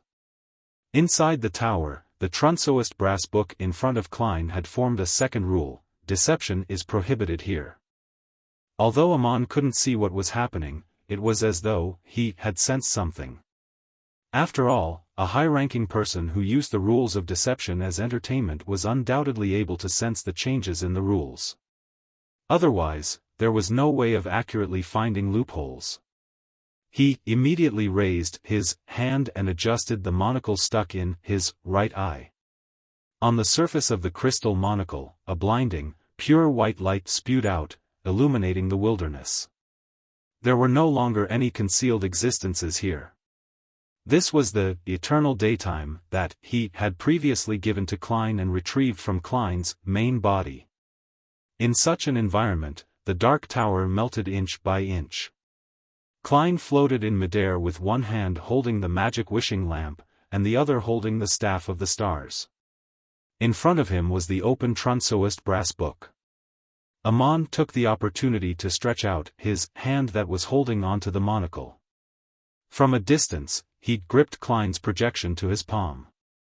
Behind him, the shadow that had been dragged out by the eternal daytime seemed to become fainter as it twisted with vitality. Without a sound, Amon began stealing Klein's various beyonder powers. He didn't deliberately seek out the fooling authority. Instead, he chose to be random to increase the success rate. However, with a flash of light, what fell into his palm was only a simple paper figurine. Grafting. Pa! The shadow behind Amon's back was lashed by an invisible whip, and he was completely unharmed.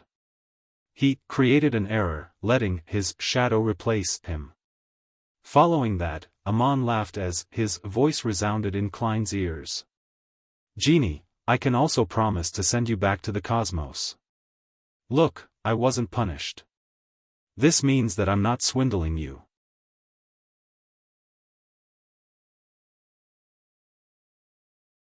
Chapter 1384 Conceptualization. Upon hearing Amon's words, Klein's heart sank. Before this, he wasn't worried that Amon would collude with Genie, because he was a top-notch swindler. No promises he made could be believed. As for Genie, he had encountered the former Lord of the Mysteries. He was considered a victim of such matters in a similar vein. Therefore, he would definitely use his most wary of approaches to deal with Mr. Error. This was the result of a lack of trust. Sometimes, lying, cheating, and swindling could indeed increase the profits in the short term, but in the long term, it was better to be honest. But now, the Trunsoist Brass Book had just formulated the rule of deception is prohibited here. And Amon didn't receive any punishment after making the promise. At the same time, Klein and Genie didn't notice him using any loopholes. This proved how true and effective Amon's words were. It was from the bottom of his heart and wasn't a scam. Genie could even rely on his own level and traits to distort the sentence from "I can promise" to "I promise." It would make it impossible for Amon to go back on his word. If he did, he would suffer damage at the level of a great old one. This made Klein not help but wonder if the rule that deception is prohibited here was secretly guided by Amon or deliberately created by Genie, making any Lord of the Mysteries candidate to promise to return him to the cosmos. To Genie, he didn't suffer any losses in such a deal because Klein himself owed him a promise. If it were any other scene, Klein would still have the time to communicate with Genie and rebuild his trust. However, at this moment, Amon's threat was right before his eyes.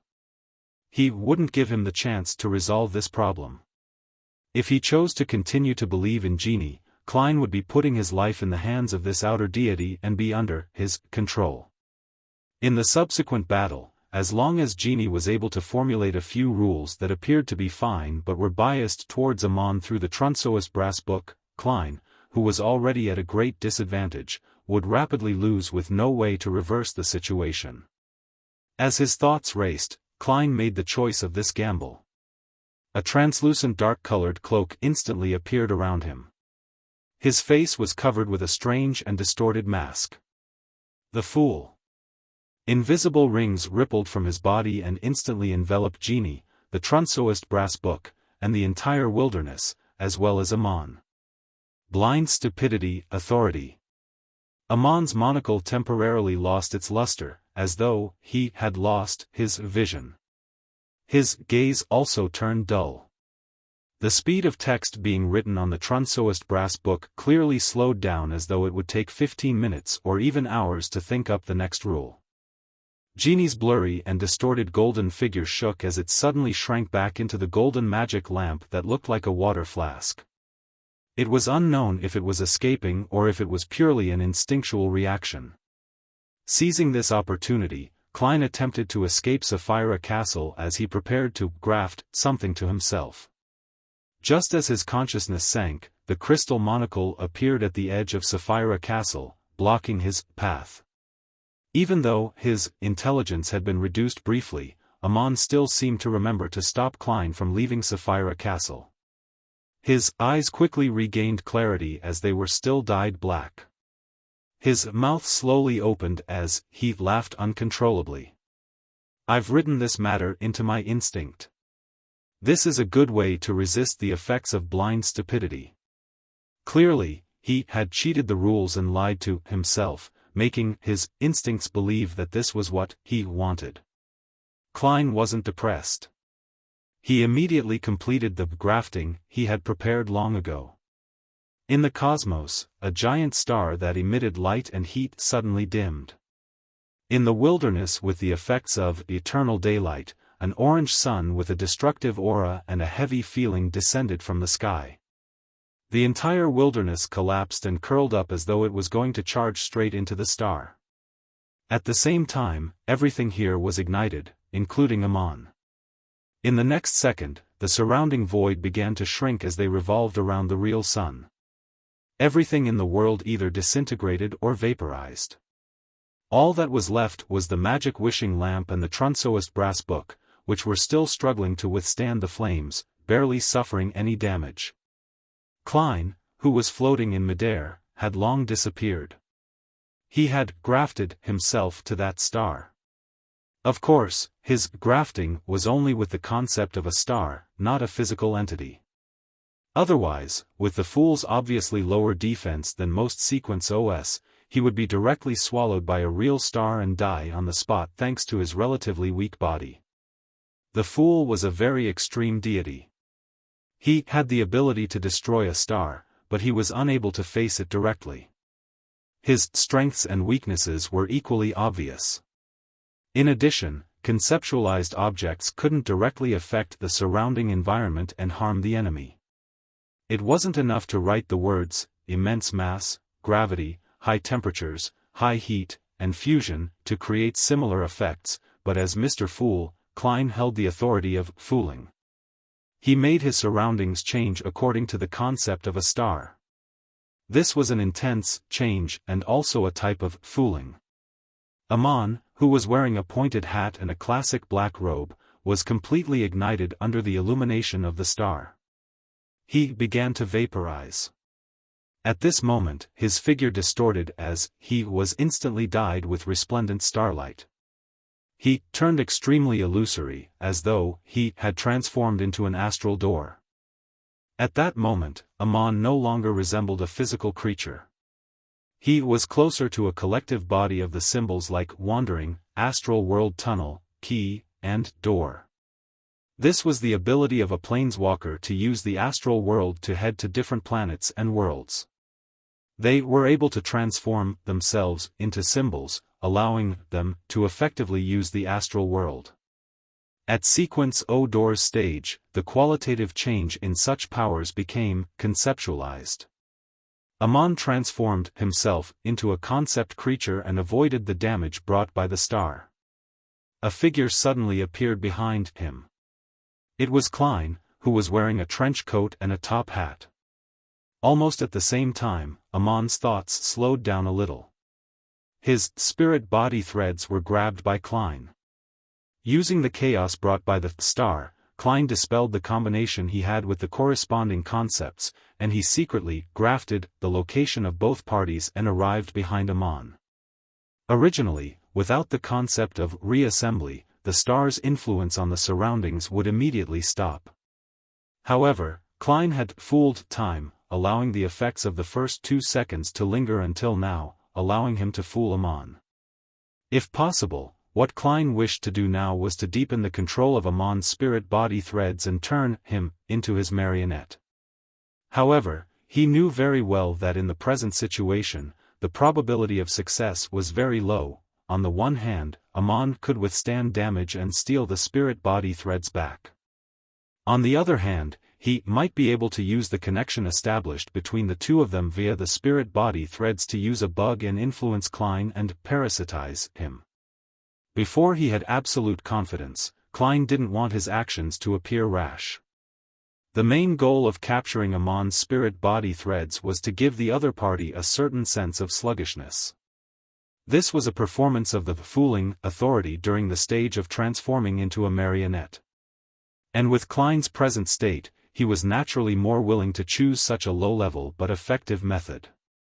This would be less of a burden on him, and it wouldn't seriously affect his mental stability like when he used the authority of fooling. At this moment, apart from Amon, his enemy also included the celestial worthy of heaven and earth for blessings in his body. Of course, Amon was the same. If he didn't suppress the celestial worthy's madness, the latter would have already revived in his body. After creating a brief pause in Amon's thoughts, Klein had 3 choices. The first was to take this opportunity to escape Sapphira Castle, but he wasn't sure if Amon's instincts were still working and would still attempt to stop him from escaping. Second, it was to summon the projections of the historical void, but it wasn't of much use. The effects of an angel-level existence could do little in this battle of gods. It was possible that they couldn't withstand Amon's gaze, much less their historical projections. Even if Klein wanted to use it to transmit information, it lacked sufficient value.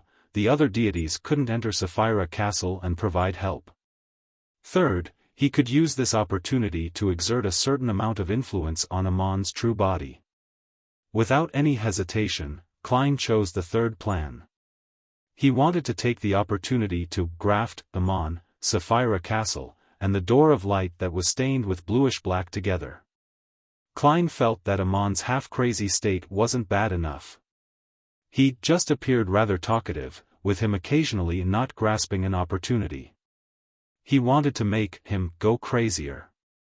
When Amon and Sapphira Castle completed the reassembly, the celestial worthies will in his body would clearly strengthen, and the chaos in his mind would intensify.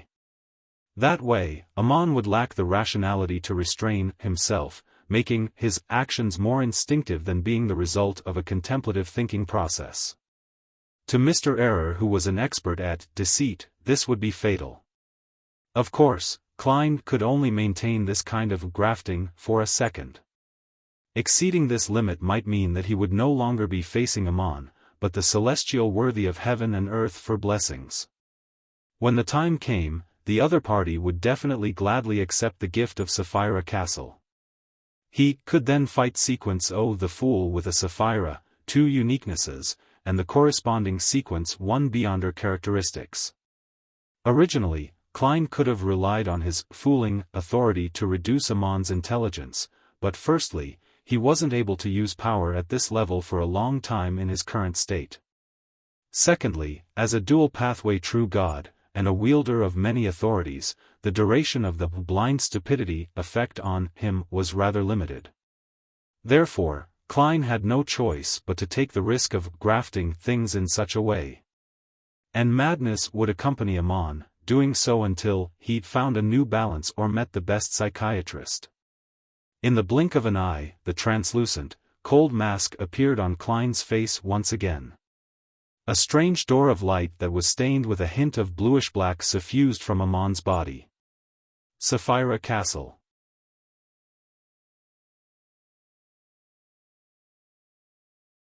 Chapter 1385 Madness. Amon and the strange door of light were grafted together. His face grimaced as the darkness in his eyes intensified. At the same time, more slippery tentacles appeared under his classic black robe, fully showcasing the crazy feeling was completely displayed. Just as Klein was preparing to sever the connection between Amon and Sapphira Castle and make him maintain his madness, the corners of Amon's mouth curled up. It was as if he was saying, "Congratulations, you have fallen into a trap." His face was immediately covered with a translucent mask that was similar to the fool's uniqueness, but one that was even more illusory. Klein's mind tensed up, and without a second thought, he immediately used the authority of fooling, without any regard for the consequences. But before he could react, his thoughts slowed down. He was in a dazed state that he didn't know what to do. Fooling. Amon actually used the temporary reassembly between him and Sapphira Castle to escape Klein's interference and activate the power of the fool's domain. Such an action completely exceeded his instincts and was more like a meticulous trap. Amon didn't seem to be crazy enough. This true god of the error and door pathways immediately removed the grafting of himself to Sapphira Castle, allowing the mysterious door that was tainted with hints of bluish-black to quickly fade away to prevent him from being tainted further. After dealing with this latent danger, Amon raised both hands, his thumbs and index fingers touching each other to form an oval. In the oval, starlight lit up, perfectly embracing Klein's figure. Right on the heels of that, Amon's hands suddenly parted to the side as though they were tearing something apart. This seemed to be a heavy task. With the tearing sounds of paper, the area where Klein's body was in seemed to turn into glass. Under the intense impact, countless cracks appeared as they shattered bit by bit. This was a form of regression and the destruction of space. Unable to withstand it at all, Klein's body could only turn into paper fragments that flew in the air as the surrounding void collapsed and shattered. These bits of paper were instantly swallowed up by the darkness. By the time the space collapsed, Klein's paper figurines were almost exhausted. Of course, he also relied on the level and traits of the fool to forcefully escape the effects of blind stupidity. And at this moment, Amon had already split into countless figures. Some of them were purely avatars, some were replicas on the level of symbolism, while others were left behind from constantly blinking. At that moment, the sky above Klein's head and the surrounding wilderness were occupied by Amons. They wore pointed hats and monocles, blocking every single loophole. Some of these Amons transformed into old, mottled, bluish-black wall clocks. Some of them turned into pure starlight, as though they were trying to create a cage. Some extended their hands, doing different levels of theft. Some of the monocles glowed as they used various items that they had stolen from the past. Some simulated various abilities, either exerting limitations, interference, or attacks. In the Marauder pathway, theft was a core skill, one of its main symbols. The difference between it and a seer's control of spirit-body threads was that, as one advanced through the sequences, not only did its effects and success rate increase, it also obtained a deeper level of conceptualization. At sequence 9 to sequence 7, theft happened on items. At sequence 6, theft happened on Beyonder powers. After advancing to sequence 5, theft happened on thoughts and ideas. At sequence 4 and sequence 3, theft became life, including parasitic theft at the physical level. And at sequence 2 level, the range of theft broadened to fate, identity, self-awareness, and Beyonder characteristics. As for sequence 1, theft could temporarily happen on time, anchors, and authorities. Therefore, when an error faced a true deity, he could also use theft that had reached the level of authority. With a gong, the ancient wall clocks paused in unison. This caused the surrounding environment to freeze, causing the destroyed wilderness from the sun's blast to become extremely quiet. Even the destruction was frozen. At that moment, Klein seemed to lose his body.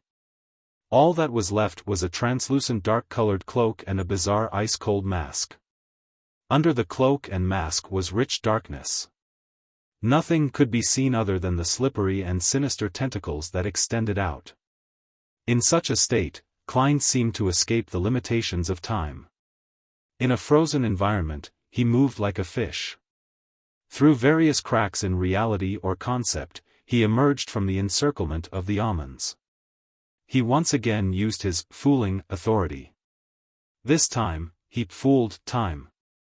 The ancient wall clocks vanished, and in the desolate wilderness that had almost completely collapsed, time returned to its normal flow.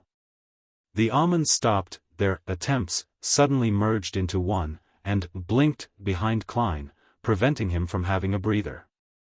His left palm reached out, and as he retracted it, he clenched his fingers. Around Klein, the space suddenly became shrouded in shadows, making it look like a thin fishnet veil. The fishnet veil began to twist and reassemble, as though they formed a sufficiently strong cage that trapped Klein inside. An illusory door appeared above the cage as it moved quickly without being fixed in place. However, Klein's figure suddenly appeared outside the cell, as though he had never been sealed by Amon's door authority. He had fooled history and had split his previous and future self. Hence, the one imprisoned in the cell became his historical projection. This was the scholar of yours powers deepening under the fooling authority. As he had relied on an advancement ritual based on fooling history, Klein's the fool powers in such a domain were stronger than when he'd fooled time and fate. As soon as he escaped the spatial cell, Klein immediately used the realm of mysteries to create a new divine kingdom of the fool. This was to stall for time and find a chance to stabilize his mental state. He had used the fooling authority multiple times, and the weak balance in his body was on the verge of collapsing. If he didn't stabilize his mental state as soon as possible, the will of the celestial worthy would awaken further. This was also a serious problem. At this moment, a huge crystal monocle appeared in front of him. On this monocle, layers of sparkling lights surged out and flooded him instantly. Klein's mental state suddenly stabilized, but the price was to lose all his emotions and desires. He didn't even want to resist. All he wanted was to stand there quietly and wait for the impending destruction. This was like an ordinary person being injected with a huge dose of anesthetic. At the same time, an illusory book appeared in the layers of light. The book opened, revealing a sentence: tormented by the Lord of the Mysteries' mental corruption, Klein Moretti had always been in great pain and a state of extreme exhaustion. After the intense battle, he has finally reached his limits due to the influence of his mind. He had decided to give up and stop resisting. Behind the huge crystal monocle, Amon, who was wearing a pointed hat and classic black robe, quickly outlined himself like a mountain. He looked at Klein, who had given up resisting, and his dark eyes turned lighter as the corners of his lips curled up. "I stole it. How is it?" Klein raised his head to look at Mr. Error, and he tried hard to open his mouth. He said weakly, "You were pulling off a deception from the beginning?" Amon raised his hands and said with a smile, "Unfortunately, you realized it too late." He made his thumbs and index fingers touch each other, forming an oval. In the oval, starlight lit up, illuminating Klein's figure. Right on the heels of that, Amon solemnly separated his hands, tearing apart the void where Klein and the surrounding environment relied on to live. The void was like glass, shattering into pieces like the collapse of a skyscraper. However, all the collapsing and destruction circled Klein's body without directly affecting him. He was like a small fishing boat that calmly cruised through a storm. It appeared out of place and disharmonious, as though it didn't seem to belong here. Amon raised his hand and adjusted his monocle on his right eye, the smile on his face somewhat faded. A translucent cloak kept popping up and disappearing over the surface of Klein's body. He looked at the mountain like Amon, his eyes turning darker. "From the moment you entered Sapphira Castle and said the first word, you began your deceit."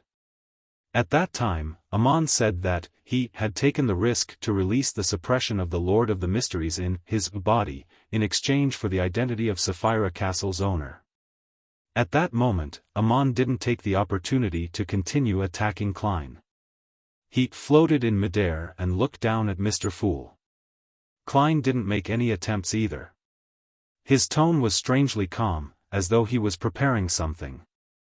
"If simply releasing the suppression of the Lord of the Mysteries will allows you to enter Sapphira Castle at the cost of being half crazy, Antigonus could have done so back then.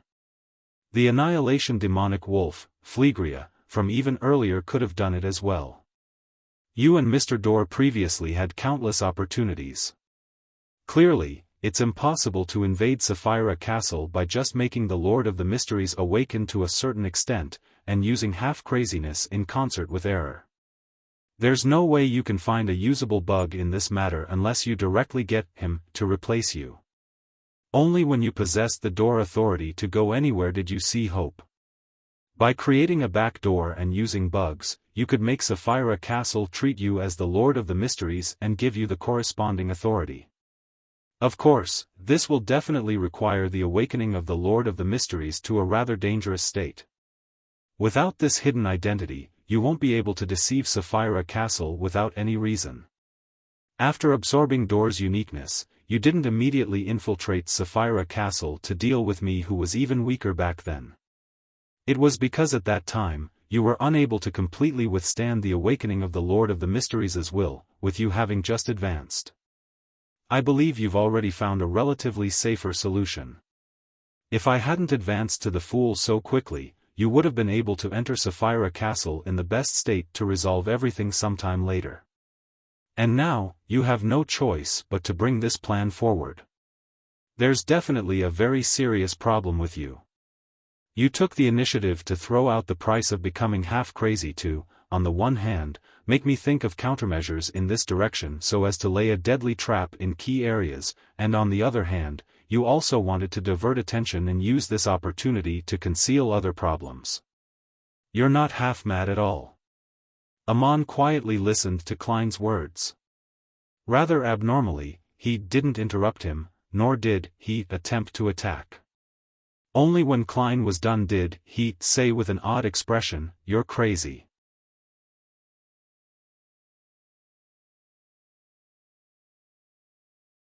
Chapter 1386 Narrow Path. Upon hearing Amon's, "You're crazy," Klein raised his head and laughed out loud. "I just gave up according to your arrangements. It's just that it's more complete than you think."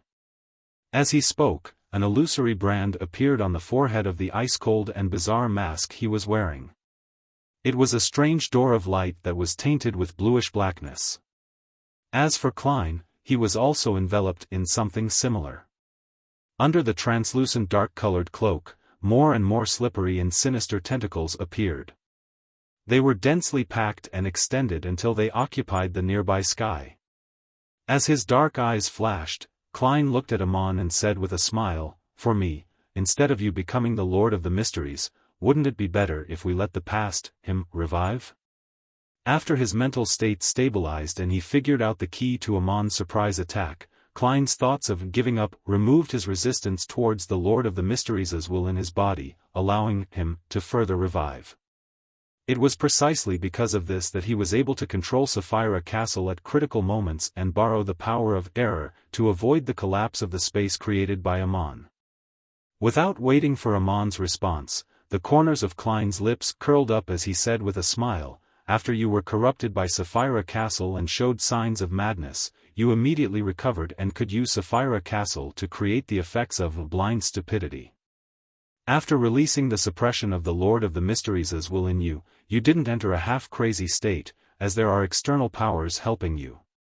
You should have an extremely key important avatar. It might even be like Pala's choice to lower his level. It's sleeping at Adam's place, and it allows a visionary like him to personally protect your mental state.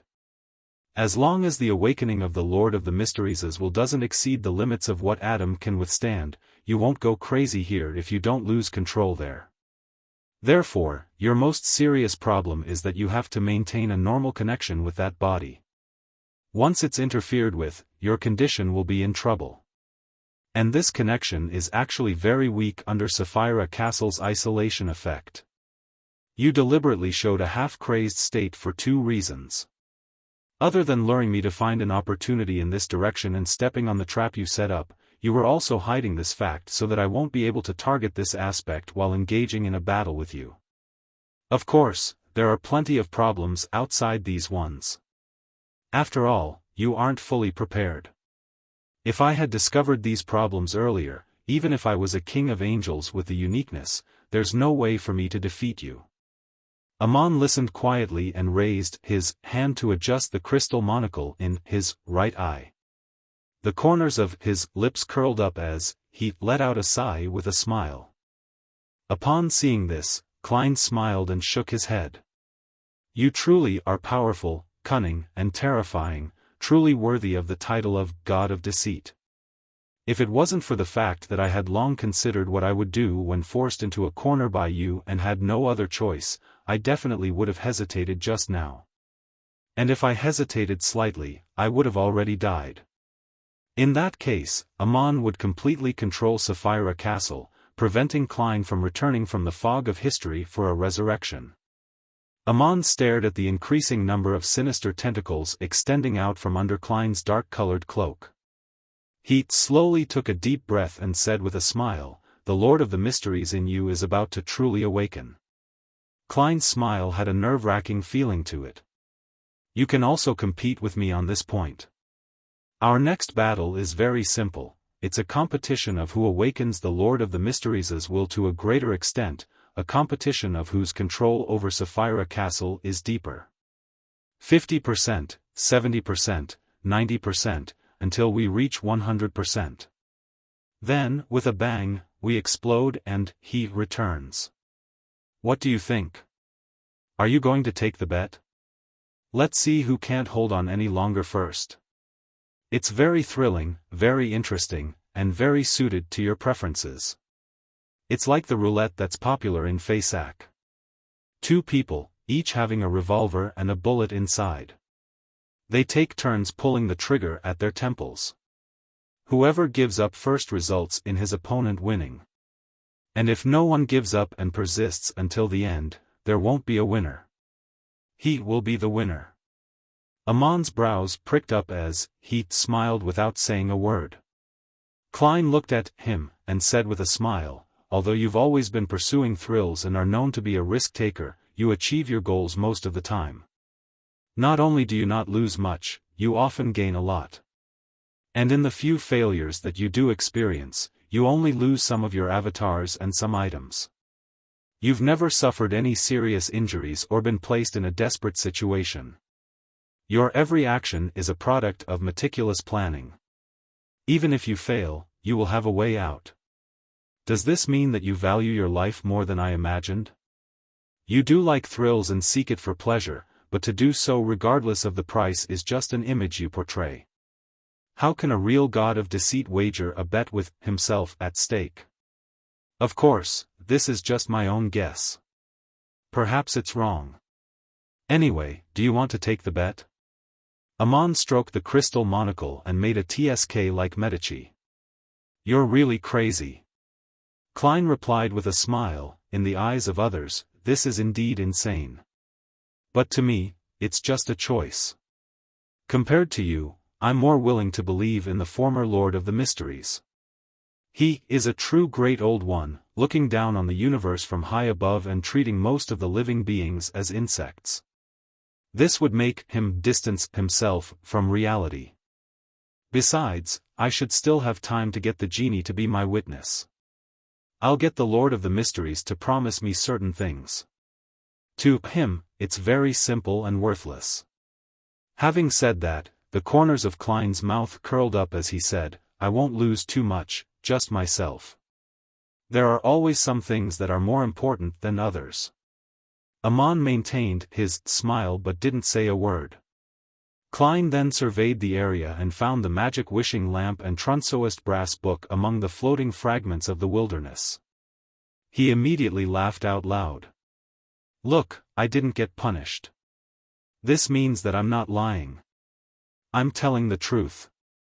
In fact, the laws set up by the Trunsoist brass book had long been abolished since the Divine Kingdom was destroyed during the star's descent. Later on, the Amons dared to attempt to use steel, but Klein's main goal wasn't to prove anything, but to show his determination, firmness, or perhaps madness. Of course, what he said was the truth. He was indeed willing to put them into practice. Otherwise, there was no way he could hide it from Amon or exert enough pressure on him. Amon smiled and said without a hint of panic, sounds interesting. Isn't it? Let's begin, Klein replied without hesitation as his eyes turned darker. Amon's smile froze as his palms suddenly gathered together. Beneath his classical black robe, there were also slippery and sinister tentacles. His aura changed a little as his body seemed to have a dark cloak on it. At that moment, Amon became more like the Lord of the Mysteries. However, he wasn't competing with Klein in the progression of the awakening of the Lord of the Mysteries. Instead, he was using this to deceive Sapphira Castle to create a corresponding bug and creating a chance to escape. If the authority of the error were to take effect at the same level, it would often have different preconditions. First, the medium and target had to be similar enough. Second, there was a certain connection between the two. Third, there were certain logical contradictions between certain matters or objects. Fourth, some of the rules were indeed incomplete. Fifth, while not directly affecting the target, construct an erroneous environment as a divine kingdom.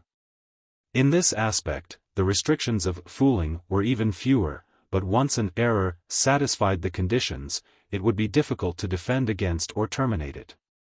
Amon now wanted to take the initiative to disguise himself and satisfy the first category. This was similar to the invasion of a virus. First, it had to make the other party believe that they were on the same side to avoid detection and then paralyze any defenses to achieve their respective goals. When a fruit looked like a strawberry, smelled like a strawberry, tasted like a strawberry, then it would basically be considered as a strawberry. But in reality, there might be an exception. At this moment, Amon's appearance resembled that of the Lord of the Mysteries. His aura was like the Lord of the Mysteries, and his powers were like the Lord of the Mysteries. His mental imprint was also similar to the Lord of the Mysteries. With the authority of an error, it would naturally make Sapphira Castle believe that he was the Lord of the Mysteries.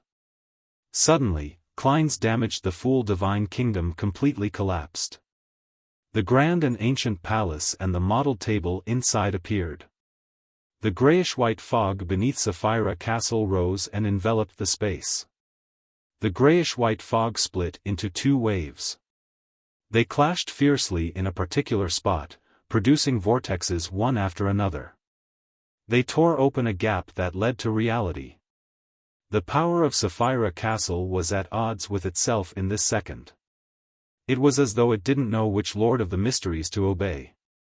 Amon's figure immediately vanished, using Dor's authority to rush out of Sapphira Castle.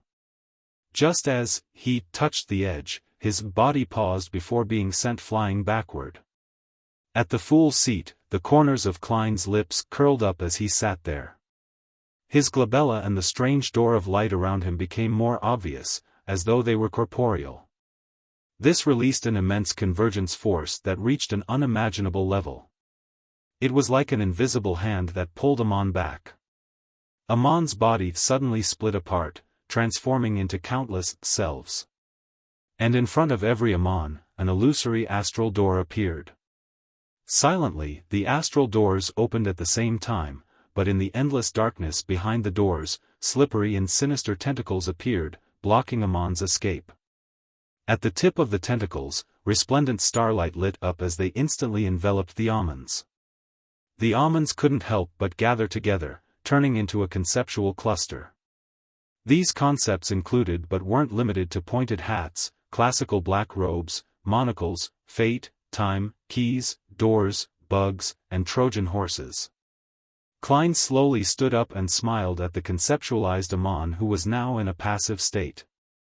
You can also awaken the Lord of the Mysteries as will further, but this is different from death. It'll definitely affect the body at Adam's side. A conceptualized Amon rapidly gained a physical form. He relied on the door authority to escape from his current state. The corners of his mouth curled into a smile, but he didn't respond to Klein.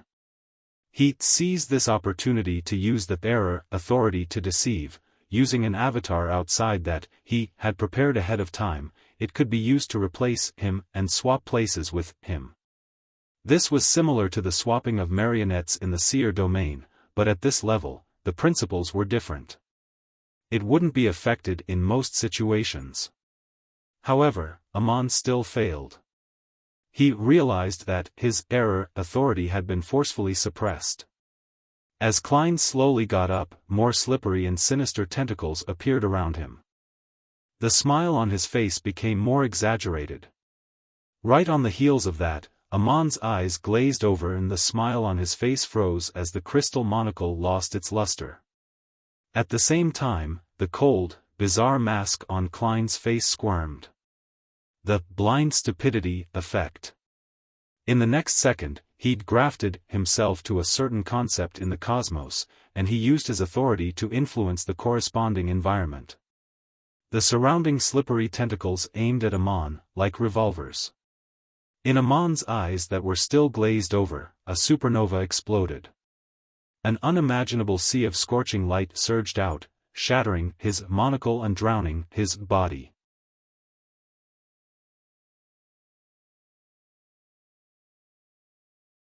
Chapter 1387 Method behind the endless curtain of darkness, in the darkness with aqueous light ebbing gently. A young man with black hair, black eyes, a broad forehead, and a thin face suddenly sat up as though he had experienced a nightmare. Dressed in a classic black robe, he stretched out his right hand, attempting to take out a crystal monocle from the void and wear it over his right eye. But this time, he didn't obtain anything. His right hand paused in midair for 2 seconds before he retracted it and pinched the right eye rim. At this moment, he heard a gentle but emotionless voice. To him, there's something more important than life. To you, apart from yourself, there's nothing worth caring about. When the matter develops to a point where one's life is put on the line, it would imply your loss. The corners of Amon's mouth curled up as though he wanted to smile and reply, but he ultimately didn't say anything. The voice continued, born as a mythical creature, your lack of normal anchors is also a problem. This makes you know what courage and sacrifice are, but it's hard for you to understand. Amon's expression changed as he stood up from the slightly glistening darkness. He looked at the human-skinned glove that was thrown to the side before but seemed to be very happy. He retracted his gaze and curled the corners of his lips. This seems very interesting. I plan to leave this place and enter the cosmos. That place is much more exciting than the real world. Perhaps I'll understand the two things you mentioned as a result of this. That's very dangerous. Once you enter the cosmos, and before I succeed, I won't be able to provide any help. However, this will let you avoid him, at least, the calm and indifferent voice replied without any emotion. Amon didn't say another word. He raised his hand and pinched his right eye rim and vanished from the endless shadow screen. In the ancient palace above the fog. As Amon was completely obliterated under the power of a supernova, Klein couldn't help but heave a sigh of relief. If he had a choice, he naturally didn't want to sacrifice himself to revive the celestial worthy of heaven and earth for blessings. He hoped to personally protect this world and seek out the meaning of life again. Of course, if he didn't have a choice, he wouldn't hesitate to awaken the celestial worthy. He was certain that he could do this, and Amon was also aware of this. Therefore, he didn't force him, and only attempted to escape. In the battle just now, it had developed into a battle of courage towards the end. The one who wasn't afraid of true death would yield the absolute advantage. Clearly, Amon wasn't prepared to sacrifice himself for this matter. After heaving a sigh of relief, Klein's face under the cold and bizarre mask suddenly grimaced. Under his translucent dark-colored cloak, the slippery and sinister tentacles that extended out were either hitting the ground or rising up high. It was completely out of his control. He could feel that the celestial worthy of heaven and earth for blessings in his body was rapidly waking up, and it seemed like he couldn't stop it. Even if Klein directly died with his will and relied on the powers of a miracle invoker to revive, he wouldn't be able to escape, as the Lord of the Mysteries also wielded the authority of miracles. At that moment, Klein recalled the words of Dark Angel Sasra, which was also from the ancient sun god, the primordial one had awoken in my body. In the next second, at the spot where Amon's body had shattered, beams of light were pulled by a vague invisible form of gravity as they charged towards Klein. Some were worms of time with 12 rings, some were insects made of resplendent starlight, while some were just large numbers of light dots. Klein wanted to stop the Beyonder characteristics from fusing with him, but the increasingly powerful celestial worthies prevented him from succeeding. His body swelled into a balloon, and then suddenly became thin as paper. This repeated itself in an endless loop.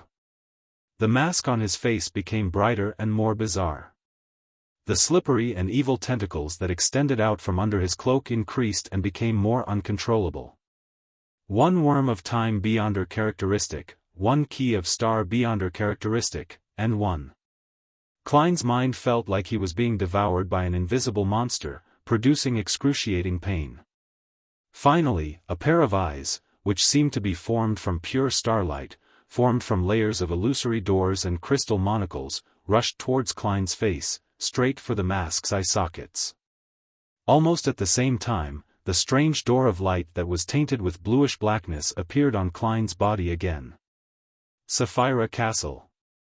At that moment, Klein, Sapphira Castle, Door's uniqueness, and Error's uniqueness, all had a strong inclination to congregate. Once they fused together, the Lord of the Mysteries would completely awaken and complete his resurrection process. Klein suddenly used his right hand to cover half of his face. His entire body bent down as if he was fighting with another self. With the anchoring and image disruption from his anchors, Klein finally slowed down the awakening of the Lord of the Mysteries' will, reducing the power of convergence by a little. The starlight eyes and the crystal monocle stopped in front of Klein's face, floating only a few centimeters in the air like planets revolving around the sun. Klein believed that he couldn't maintain this extreme imbalance for too long. Perhaps a few minutes or even dozens of seconds later, the convergence would continue without restraint, bringing about an unbearable change. This can be considered a form of fusion. Klein laughed in an unstable manner. Then, he fooled the Trunsoist brass book, allowing it to enter a sealed state and fly into the junk pile. Right on the heels of that, Klein left Sapphira Castle and arrived in the astral world formed from symbolism and authority. This place seemed similar to the cosmos. It was dark and vast, but in fact, there were many unique aspects to it. For example, even though there was a sun-like star hanging in the distance, emitting normal light and heat, if one tried to get close to it, without getting injured, one would realize that the astral world there was like a black curtain. The sun was directly painted with pastel colors, and there were a bunch of concepts and symbols surrounding it. Furthermore, the drawing of the sun wasn't that nice, like a child without any foundation in art casually scrawled about. It was both comical and frightening. From another perspective, this might be a manifestation of the chaos and madness that underlay everything. As soon as Klein entered, he immediately sensed invisible gazes. Some of them came from areas protected by the world barrier, while others came from broader areas with obvious malice. The corners of Klein's mouth couldn't help but curl up. He suddenly turned his head and looked outside the world barrier, raising his slippery and sinister tentacles. This pair of eyes that seemed forged from starlight and the crystal monocle also moved. All of a sudden, all the attention from the cosmos shrank back. Only the hand-drawn crimson moon was left hanging there as it flashed with light. Klein laughed as he came to a dark kingdom filled with night vanilla and slumber flowers. At the same time, the Evernight goddess appeared at the borders of the divine kingdom in a layered, star-speckled dress. Her face was covered in a translucent black veil. She didn't transform into her giant form as she looked at him at eye level before raising her right hand and revealing the bird-shaped, golden accessory. At the head of the bird-shaped, golden accessory, a series of illusory doors appeared in the bronze-like eyes, allowing a drop of colorless water that had a strong aura of eternal stillness to land on Klein's cold and bizarre mask. The will of the celestial worthy of heaven and earth for blessings entered a state of eternal slumber. Likewise for a majority of Klein's consciousness. All he had was a tiny bit of lucidity. Under such circumstances, he made the mask retract, and he transformed the cloak into a black windbreaker. Then, he made the crystal monocle turn into a pair of black gloves, making the eyes forged from starlight to turn into a cane inlaid with star speckles. This was only a change in appearance, but it didn't change anything in reality. Once the two items were separated from Klein, they would return to their original state. Of course, if Klein stabilized himself, he could accommodate them and change their corresponding concepts and symbols over and over again, allowing them to change their forms forever. This can't be sustained for too long. It just delays the matter for a while. The Evernight goddess gently reminded him. If the river of eternal darkness's water is used repeatedly, the Lord of the Mysteries will awaken even faster. This is because he will trigger some unknown changes and adjust his condition. Similarly, the specialness of Sapphira Castle and my blessing will gradually be erased, allowing you to enter a state of eternal slumber. It was as though Klein wasn't discussing his own matters. He smiled and nodded. Got it.